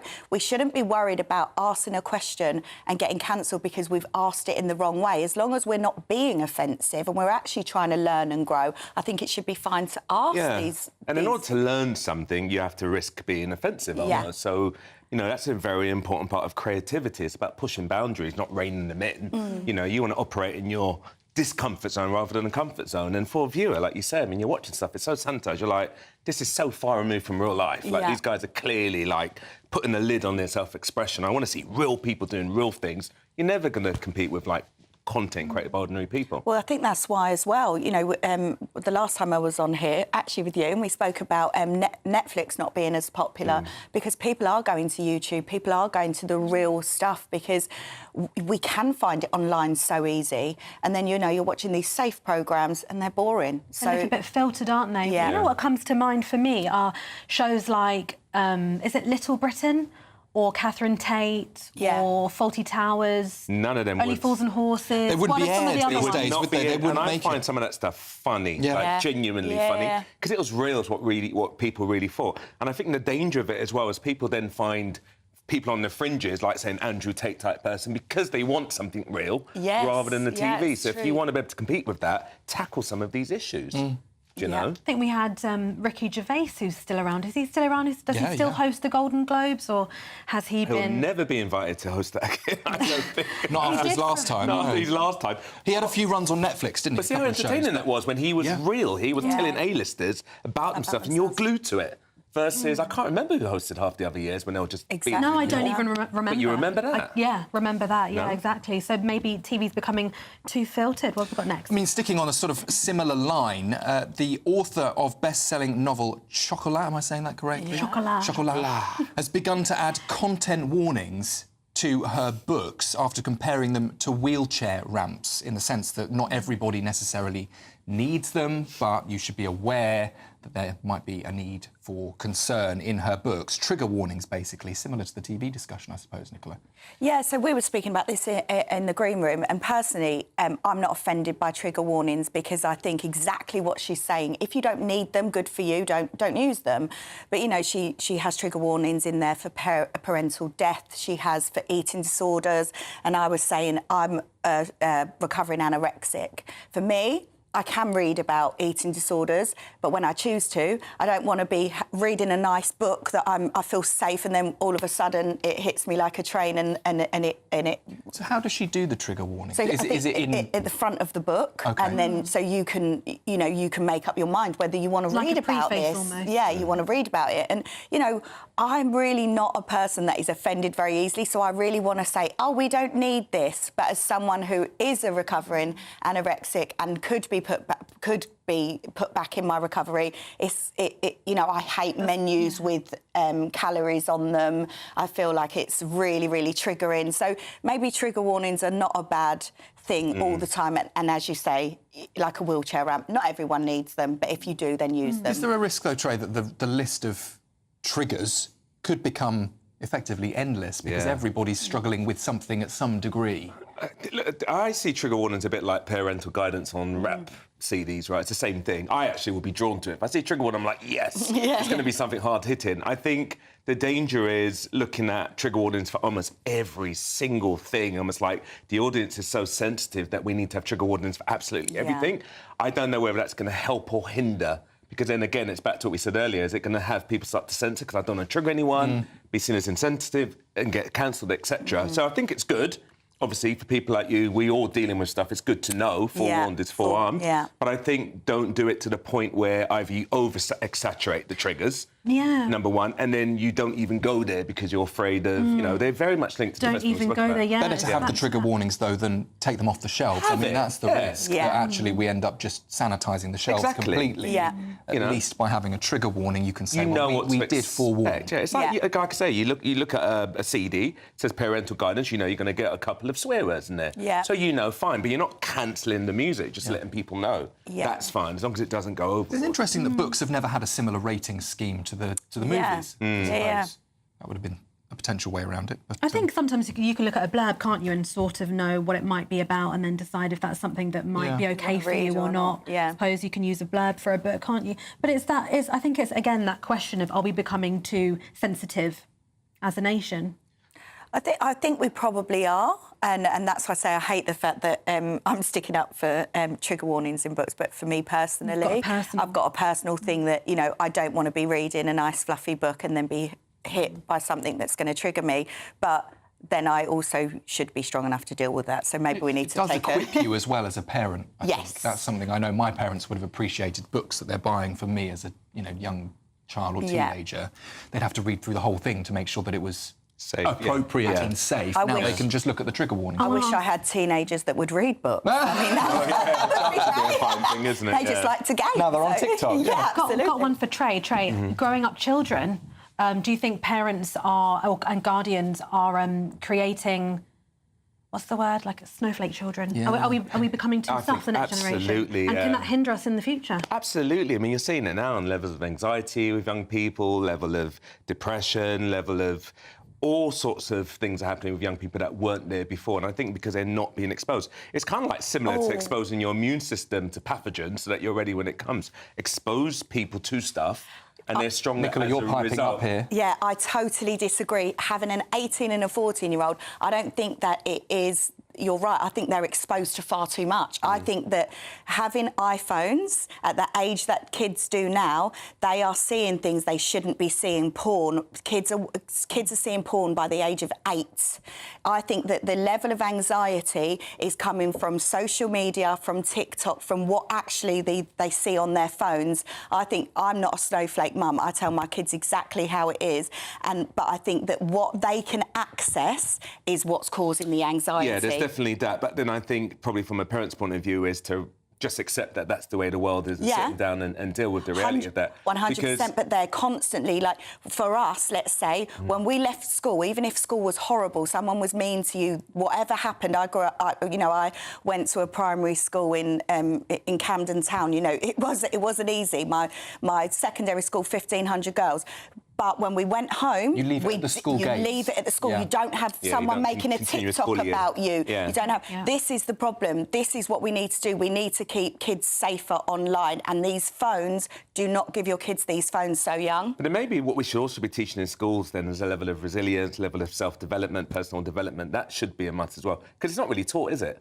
Kids are not taught how to deal with things like bullying. Because the world is going to be hard. The world isn't all... Yeah, the world is not this rosy, nice real. world that owes you something. So kids should be taught resilience. And we need to understand that they're going out into the world that's going to be You've got to equip them to use those tools in life. You can't remove phones completely. It is the world they live in. Yeah, but it's how young you're giving these kids these phones. What age do you start? And it also is, there's Brianna Jaya, the trans girl that was brutally murdered. Her mum is trying to bring in the fact that there can be 2 separate smartphones. One's for 16 and under, and then adults, because you shouldn't give... Your kids should not be able to access what they can access on these phones. They just shouldn't. Yeah.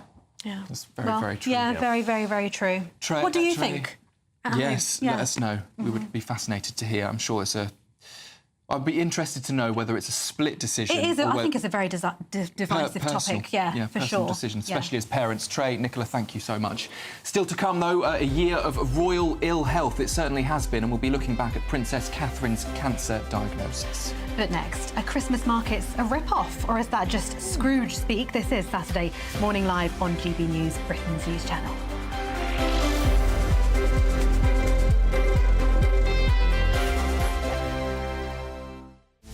This is Britain's Newsroom, where your voice matters. It's just astonishing. With expert analysis and honest opinion, we don't just keep you informed. We bring you unique perspectives you won't see anywhere else. Can't argue with any of that. When the news happens, it happens here. On Britain's Newsroom, weekdays from 9:30am. Only on GB News. This is GB News, Britain's news channel.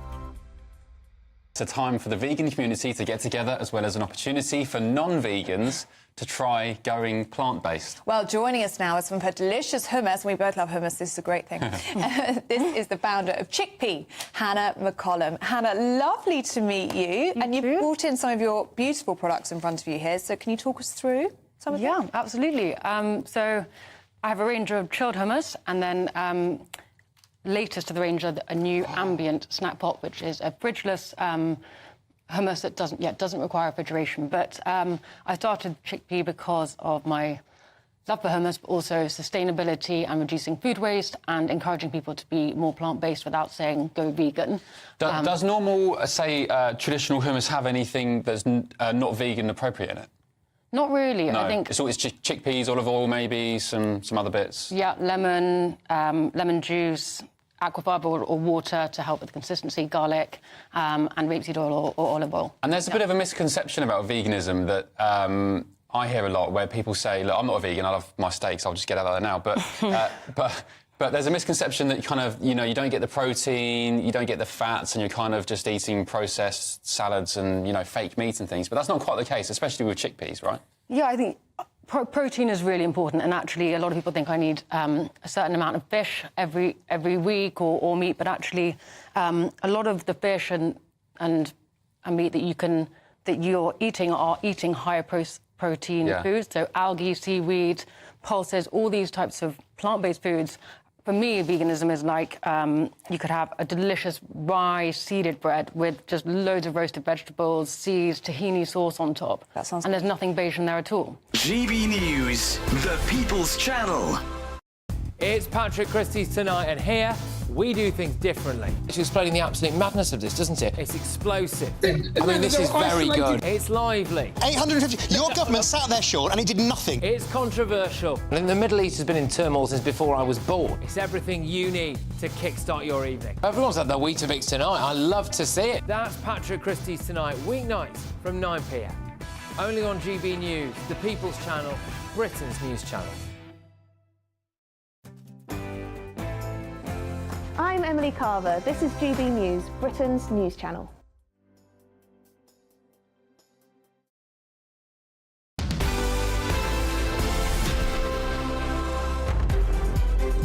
Welcome back. Very good morning to you. We are just about coming up to 11:30, Saturday morning, live with Sam and Tatiana. And don't forget to keep sending your questions and views in about all of this week's topics. There is plenty to rattle through. Yes, lots to talk about. You've already been sending us some more of your views. Richard says, yeah, can't beat... Oh, talking about cheeses. Can't beat a mature cheddar like Cathedral City. They call cheddar the king of cheeses. So you're with Trey Lowe on that one. Adrian's... Well, he's bucking the trend. He's keen on not a simple plain cheddar. He's saying he prefers a cheese smoked with sweet peppers, Adrian. Oh, interesting. Very nice. David loves an old-fashioned cottage cheese with pineapple. Yummy. I'm sorry, David, but no, that's... I like cottage cheese. It's rich in protein, too. With pineapple? Yeah, don't mind. OK. Yeah, not my go-to, but still. Rather not. Yeah. Northie, I like any blue cheese, creamy cheese and goat... see, I'm sorry.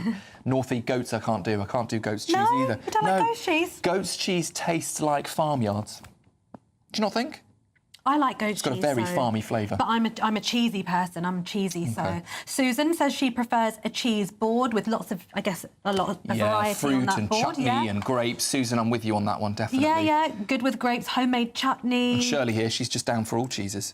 All cheeses with a sweet dessert. Oh, no, it beats a sweet dessert every single time. And Shirley, I'm with you with the gorgonzola on that one. Heaven. Yeah, so, yeah... Speaking of cheese, did you watch Wallace and Gromit?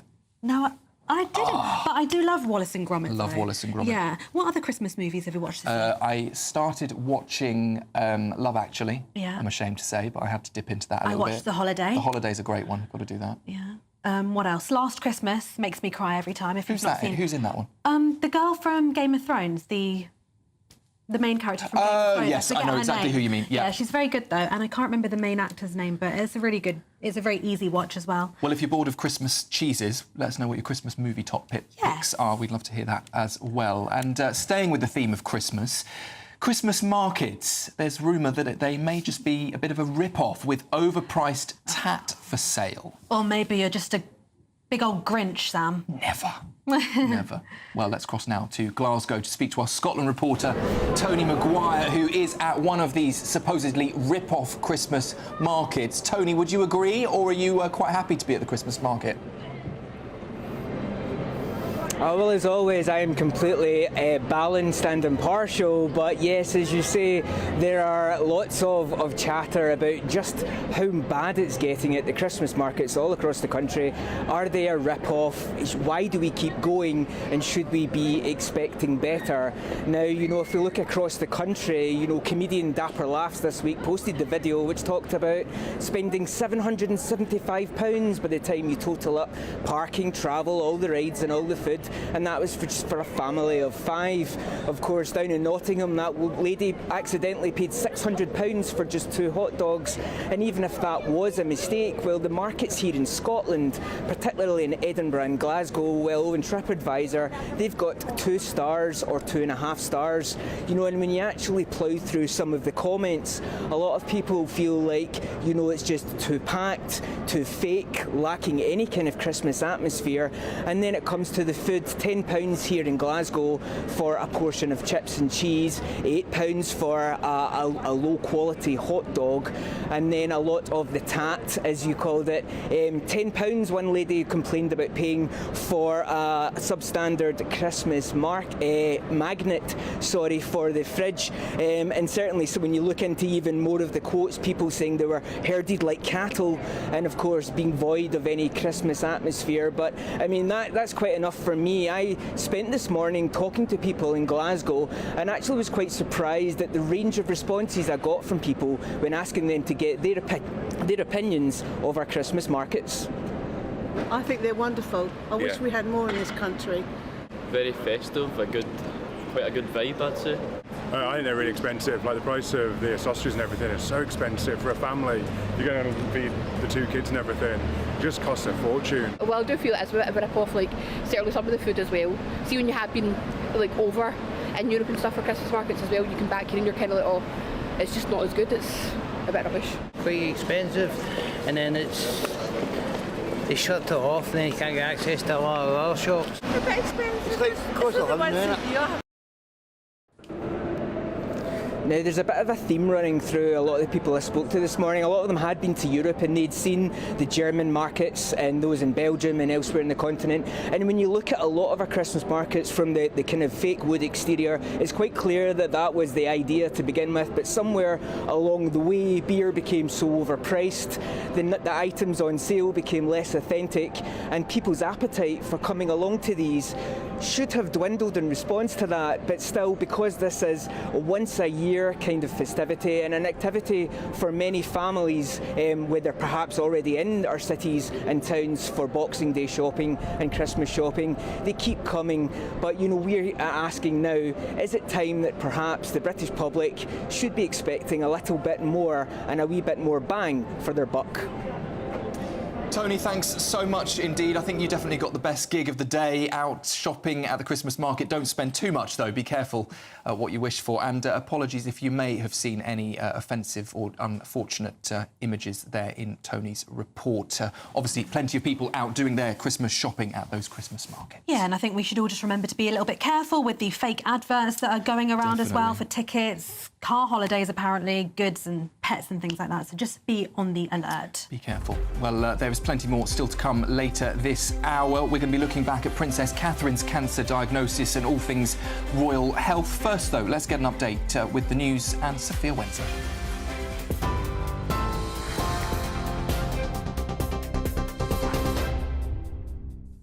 Sam, Tatiana, thank you. Good morning. It's 11:32. These are your headlines from the GB newsroom. Russian air defences may have shot down an Azerbaijan Airlines flight after misidentifying it, according to US military sources. US media is reporting that America had intelligence indicating Russia may have believed the flight was a drone and engaged its air defences. Meanwhile, White House spokesman John Kirby has said the US has seen early indications that Russia could have been responsible for downing the passenger jet that crashed on the 25th of December, killing 38 people. The plane is thought to have come under fire from Russian air defence systems as it tried to land in Chechnya before being diverted across the Caspian Sea to Kazakhstan, where it crashed. The Kremlin has refused to comment, but the head of Russia's Civil Aviation Agency said the situation in Chechnya was very complicated due to Ukrainian drone strikes on the region. Flights have been cancelled and delayed across the country as heavy fog affects visibility at UK airports, forcing air traffic restrictions. Some areas could see thick patches of fog reduce visibility down to just 100 metres today, according to the Met Office. Gatwick and Manchester, the second and third busiest airports in the country, are among those worst affected by the bad weather.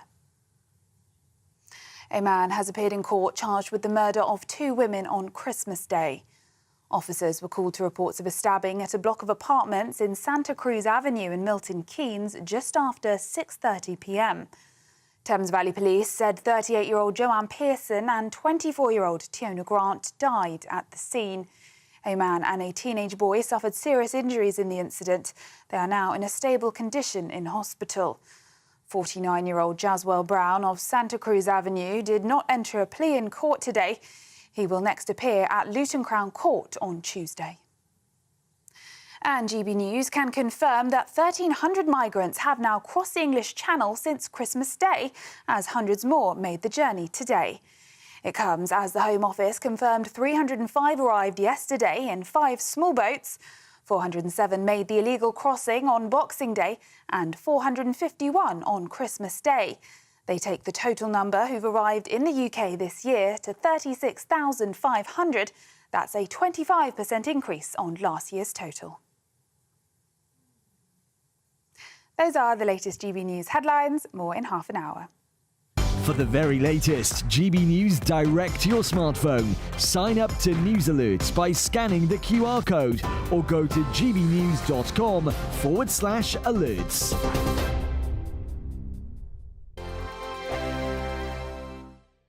Hello there, welcome to your latest GB News weather forecast. Well, for most of us, it's going to remain fairly murky out there, but some changes afoot further north. We'll see a band of rain moving here, and that will finally allow some brightness to move through. But for most of us, still under the influence of this area of high pressure, maintaining quite a lot of cloud and some mist and murk in places. So again, some fairly poor travelling conditions around as we move through the afternoon. But further north, this area of rain will just then allow some brightness to develop across parts of Scotland as we see out Saturday afternoon. Feeling quite cold under the cloud and the mist and murk, temperatures really struggling, potentially staying in mid-single figures in a few spots. But where we do see some brightness further north, maybe up to about 10 or 11 degrees. So we do end the day with some sunshine across the far north of Scotland, but also a scattering of showers. The main band of rain will be focused across southern Scotland, northern England and Northern Ireland around 5-6 p.m. this evening. And then we're back into the mist and murk across the rest of England and Wales. Again, some fairly poor travelling conditions, some fog in places, so do allow some extra time for your journeys. Into the evening, the cloud should lift and break a little bit across parts of northern England and Wales, so maybe a little bit less murky as we go through the course of the night here. But further south, remaining with the risk of some further mist and fog patches. And then further north, another band of rain moving into Scotland with an increase in wind here too. And for all of us, temperatures generally staying above freezing. So again, a bit of a murky start across the south on Sunday, but I'm hoping that we should see more in the way of brightness as the day goes on. It might well take its time across the very far southeast, but even here we should start to lose the mist and murk. But for Scotland, a rather wet day here with some heavy rain and some strong winds in places. And for all of us, temperatures may be a little bit higher than they are today. Good Afternoon Britain isn't just about us. The wonderful thing about this programme is it's about everyone watching. It's an interactive programme. Well, there absolutely is something to see here, and we're going to be talking about it more. Whether it's breaking royal news, Will, please bring us up to date. Or indeed a particularly punchy speech in the House of Commons. Very, very curious. We bring it to you live, and then we bring you live reaction as well. That's Good Afternoon Britain, weekdays from midday. Only on GB News, the People's Channel, Britain's news channel. I'm Christopher Hope. From pop stars to politicians, I'll interview anybody in a pub who's got a political opinion. Join me every Friday on Spotify, Apple Podcasts, YouTube or gbnews.com, or wherever you get your podcasts. This is GB News, the People's Channel. I'm Andrew Pearce. This is GB News, the People's Channel, Britain's news channel.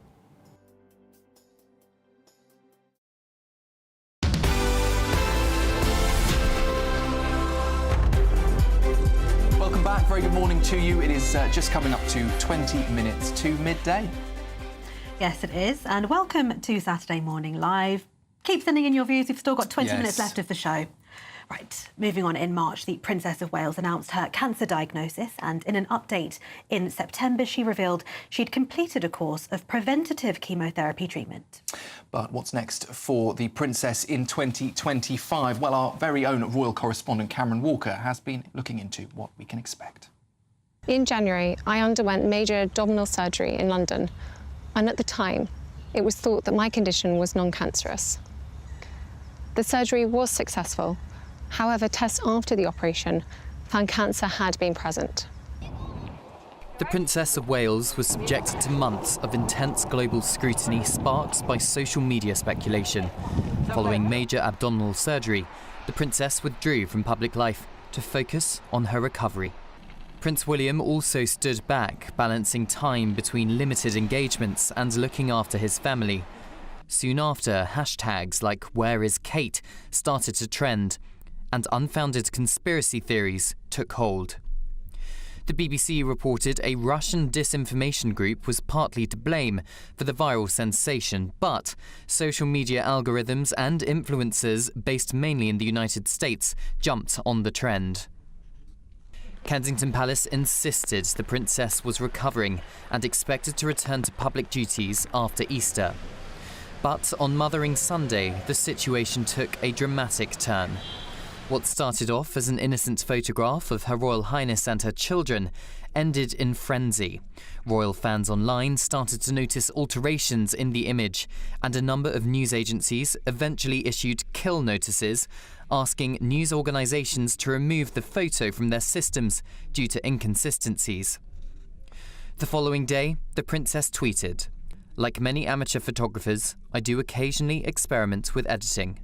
I wanted to express my apologies for any confusion the family photograph we shared yesterday caused." In March, the princess bravely told the nation she was undergoing preventative chemotherapy, timed deliberately to coincide with her children's holidays so they could be protected in the privacy of their Norfolk home. It has been an incredibly tough couple of months for our entire family, but I've had a fantastic medical team who've taken great care of me, for which I'm so grateful. The princess once again removed herself from public life. This time, she was given the space and privacy to recover. The public rejoiced when Catherine chose to attend Trooping the Colour in June and got a standing ovation at Wimbledon. As summer drew to a close, the princess gave an update on her condition. "I cannot tell you what a relief it is to have finally completed my chemotherapy treatment. The cancer journey is complex, scary and unpredictable for everyone, especially those closest to you." Throughout the autumn, the princess undertook a couple more public engagements. Next year, royal sources hint the princess may carry out more duties, including international travel. Cameron Walker, GB News. Well, moving on, if you are in search of some winter sun, here is the forecast for some of the top European holiday destinations. You're looking happy. Well, the forecast looks good. So you've sorted the travel insurance then? All Clear Travel Insurance sponsors GB News Travel Destinations Forecast. There's a lot of fine weather to come across many of the usual holiday hotspots in southern Europe through the next few days. A different story across the southeast of Europe, though. Here's Storm Elena bringing some heavy rain, strong winds across parts of Greece into Cyprus and into Turkey as well. Elsewhere, though, like I said, lots of dry weather on offer, and with that, lots of sunshine too. So not looking too bad at all if you're heading across many parts of southern Europe through the next couple of days. Bye-bye. All Clear Travel Insurance sponsors GB News Travel Destinations Forecast. And next we have a very special guest joining us on the sofa. We do. We do indeed. We do. We have a member of one of the biggest boy bands in the UK, possibly globally. The biggest. One of the boy band members from JLS will be joining us in the studio, so stay here. Join me, Camilla Tominey, for a frank and honest discussion with those in power that cuts through the spin and gets to the heart of the issues shaping our nation. You haven't confirmed that you want to stand as leader, but you haven't ruled it out either. This report basically says that he's not fit to stand trial. Is he indecisive?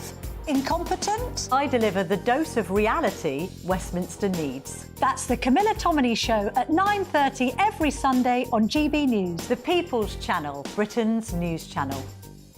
Headliners. Tomorrow's papers tonight, every night from 11 p.m. The Daily Mail now, Josh, and pub landlords have to worry about more than the optics when it comes to offensive banter, Yeah, it this seems. is a really big story and important. Pub landlords could have to become banter cops to stop themselves being sued by staff offended by comments from customers under workers' rights reform. So, Labour, when they were part of their election process, they were like, we're going to reform workers' rights, and that all sounds good on paper, but there were issues in terms of how might it affect employees and fear from employees costing them more money. One of these things that they're sort of pushing through, though, is that in the Equality Act of 2010, part of the issue was that if you were offended at work or someone said something sexist or racist, something that affected you, the employer had to take some sort of, like, they had three chances to kind of take action. Yeah. Now, the employer should have taken action already. So employees can sue employers. Now, this has a big impact on us because we're comics and we perform in venues. And if some of the bar staff hear a joke that they don't like, then they can sue their employer, potentially, under this legislation. So it's not punters? Well, also, it could be like you're at a bar and some bloke is like, oh, I like that top, or whatever. That's not good behaviour. But the point is now that employee could sue their employer. So, because, I mean, the sort of scenario I was imagining was that a barmaid was being maybe sexually harassed or That's something. what they're focusing in this article, but other articles have gone down the free speech route. Okay. And also venues and universities having lectures. We saw it at, in Edinburgh Fringe Festival and Sadowitz. He had a show cancelled not because of any punters, but because two of the 18-year-olds were working. They were upset by his There was a wedding. bar in Brighton, wasn't there? There was a story we covered a few weeks ago. A bar in Brighton threw some people out because... exactly. They had turfs on the... turfs. Yeah. GB News, the People's Channel. It's Patrick Christie's Tonight, and here we do things differently. It's explaining the absolute madness of this, doesn't it? It's explosive. I mean, this is very good. It's lively. 850. Your government sat there, Sean, and it did nothing. It's controversial. And the Middle East has been in turmoil since before I was born. It's everything you need to kickstart your evening. Everyone's had their Weetabix tonight. I love to see it. That's Patrick Christie's Tonight, weeknights from 9 p.m. Only on GB News, the People's Channel, Britain's news channel.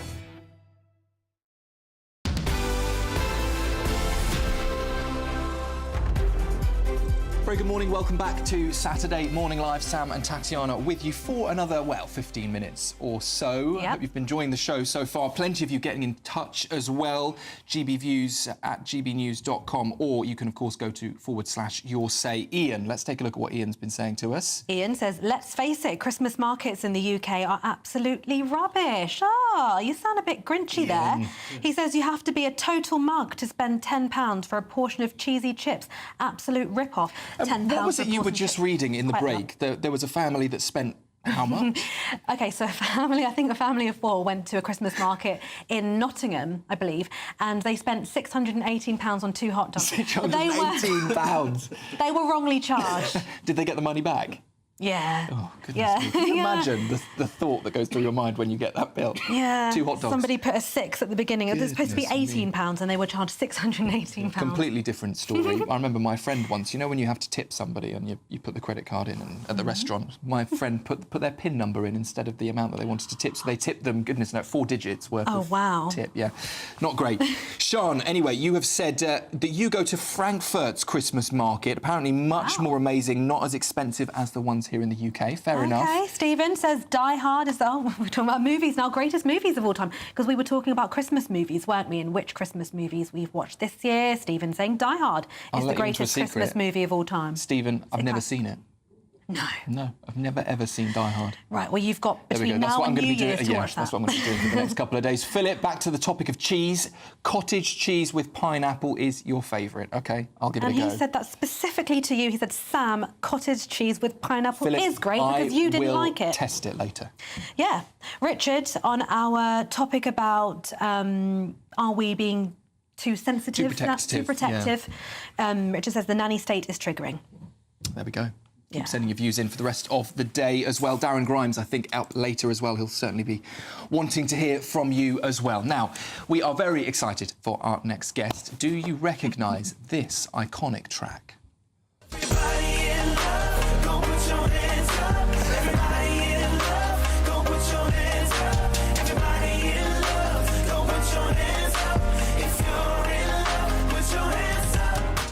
Well, obviously, that is the legendary boy band JLS, and we're so excited to be joined in the studio this morning by one of the boys, none other than Oritsé Williams. Oritsé, welcome to Saturday Morning Live. Hey, Sam, what's good? Not your first time on the sofa, you're back. I'm back. You guys have me back. This is crazy. I got the call.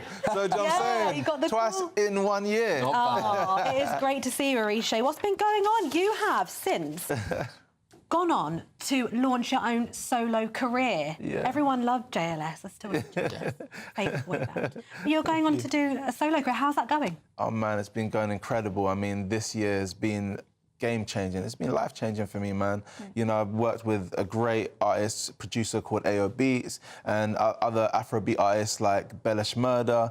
I launched my first record, Language, which was by myself, produced by John Alexis, who had a few production on the Central C album, and that did like millions of views, millions of streams across platforms. And then I dropped the new record, Sober, this year, which has been going crazy on TikTok. That is a banger, by the way. If you haven't heard it, it's Oritsé Williams and AO Beats with Sober. It is catchy, to say the least. And Bellish Murder Yes, as well. of course, Of course. yeah. Catchy. Yeah. So that's been going crazy. It's been amazing. It's been a good time. Yeah, definitely. So, how have you found it, though? Coming from working with 3 other bandmates, you know, going on tour with them, just spending every waking moment with them, to then doing something on your own. Has that been challenging, or how have you found the reception? Yeah, I mean, the reception's been incredible. It's actually opened up a whole new fan base for me. So, especially because where I'm dropping music now as a solo artist in this kind of era of the world, whereby, you know, the whole world is open to you as an artist, it's been crazy because I'm getting fans from like the Middle East, from Africa, from the Caribbean, from places like Brazil, like, and I'm like, wow, like, I can't even believe, you know, all these different people from all these different countries are starting to engage in my music for the first time. And a lot of them don't even know that I was in a group. So it's amazing because the fans that I've had, you know, with the group have followed me on this journey, which has been incredible. And now with the new fans that are attracted to my music, which is very different from the sound, you know, the group music, I call my own sound actually Afro Island. So it's kind of like, it's like a fusion of my culture, you know, my African heritage, my Caribbean heritage, kind of all mixed up, and the fact that I'm from West London. Do you know what I mean? Did you manage to get any of that style into your JLS music as well, or is that a completely different, separate part of your music? Yeah, it's completely separate, because I think when you're in a group, you kind of got to do what feels right for the group. Do you know what I'm saying? And respect that. So I definitely enjoyed the latter part of where we were going musically before we broke up, which was like kind of this kind of R&B space, which was a lot more me. But definitely with the music that I'm doing now, it's just like me being completely unapologetically myself. And I know it's kind of crazy because a lot of people are looking like, yo, Oritsé's like flexing in this kind of mad way. Like the sounds are so different to what we know from when he was in the group.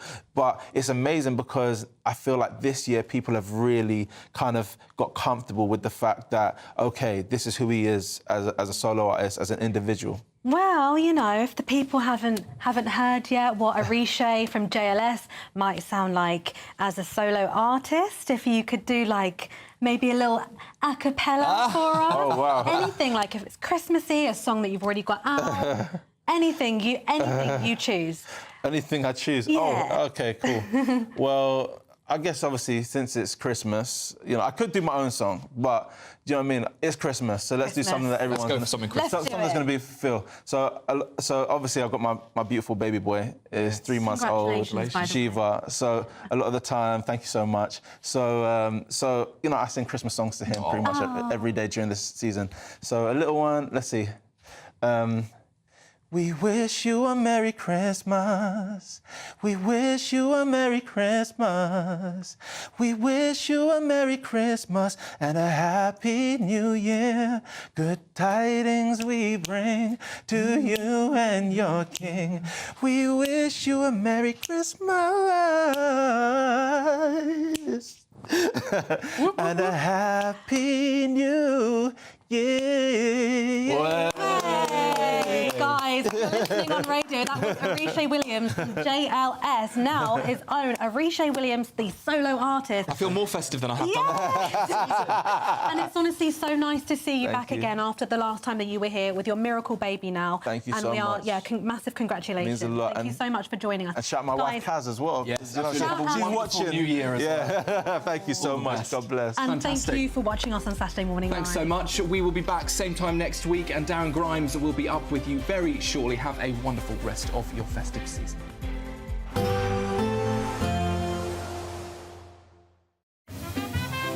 Heavy showers first thing will be followed by a warm, cosy day. Boxed Boilers, sponsors of weather on GB News. Hello there, welcome to your latest GB News weather forecast. Well, for most of us, it's going to remain fairly murky out there, but some changes afoot further north. We'll see a band of rain moving here, and that will finally allow some brightness to move through. But for most of us, still under the influence of this area of high pressure, maintaining quite a lot of cloud and some mist and murk in places. So again, some fairly poor travelling conditions around as we move through the afternoon. But further north, this area of rain will just then allow some brightness to develop across parts of Scotland as we see out Saturday afternoon. Feeling quite cold under the cloud and the mist and murk, temperatures really struggling, potentially staying in mid-single figures in a few spots. But where we do see some brightness further north, maybe up to about 10 or 11 degrees. So we do end the day with some sunshine across the far north of Scotland, but also a scattering of showers. The main band of rain will be focused across southern Scotland, northern England and Northern Ireland around 5-6 p.m. this evening. And then we're back into the mist and murk across the rest of England and Wales. Again, some fairly poor travelling conditions, some fog in places, so do allow some extra time for your journeys. Into the evening, the cloud should lift and break a little bit across parts of northern England and Wales, so maybe a little bit less murky as we go through the course of the night here. But further south, remaining with the risk of some further mist and fog patches. And then further north, another band of rain moving into Scotland with an increase in wind here too. And for all of us, temperatures generally staying above freezing.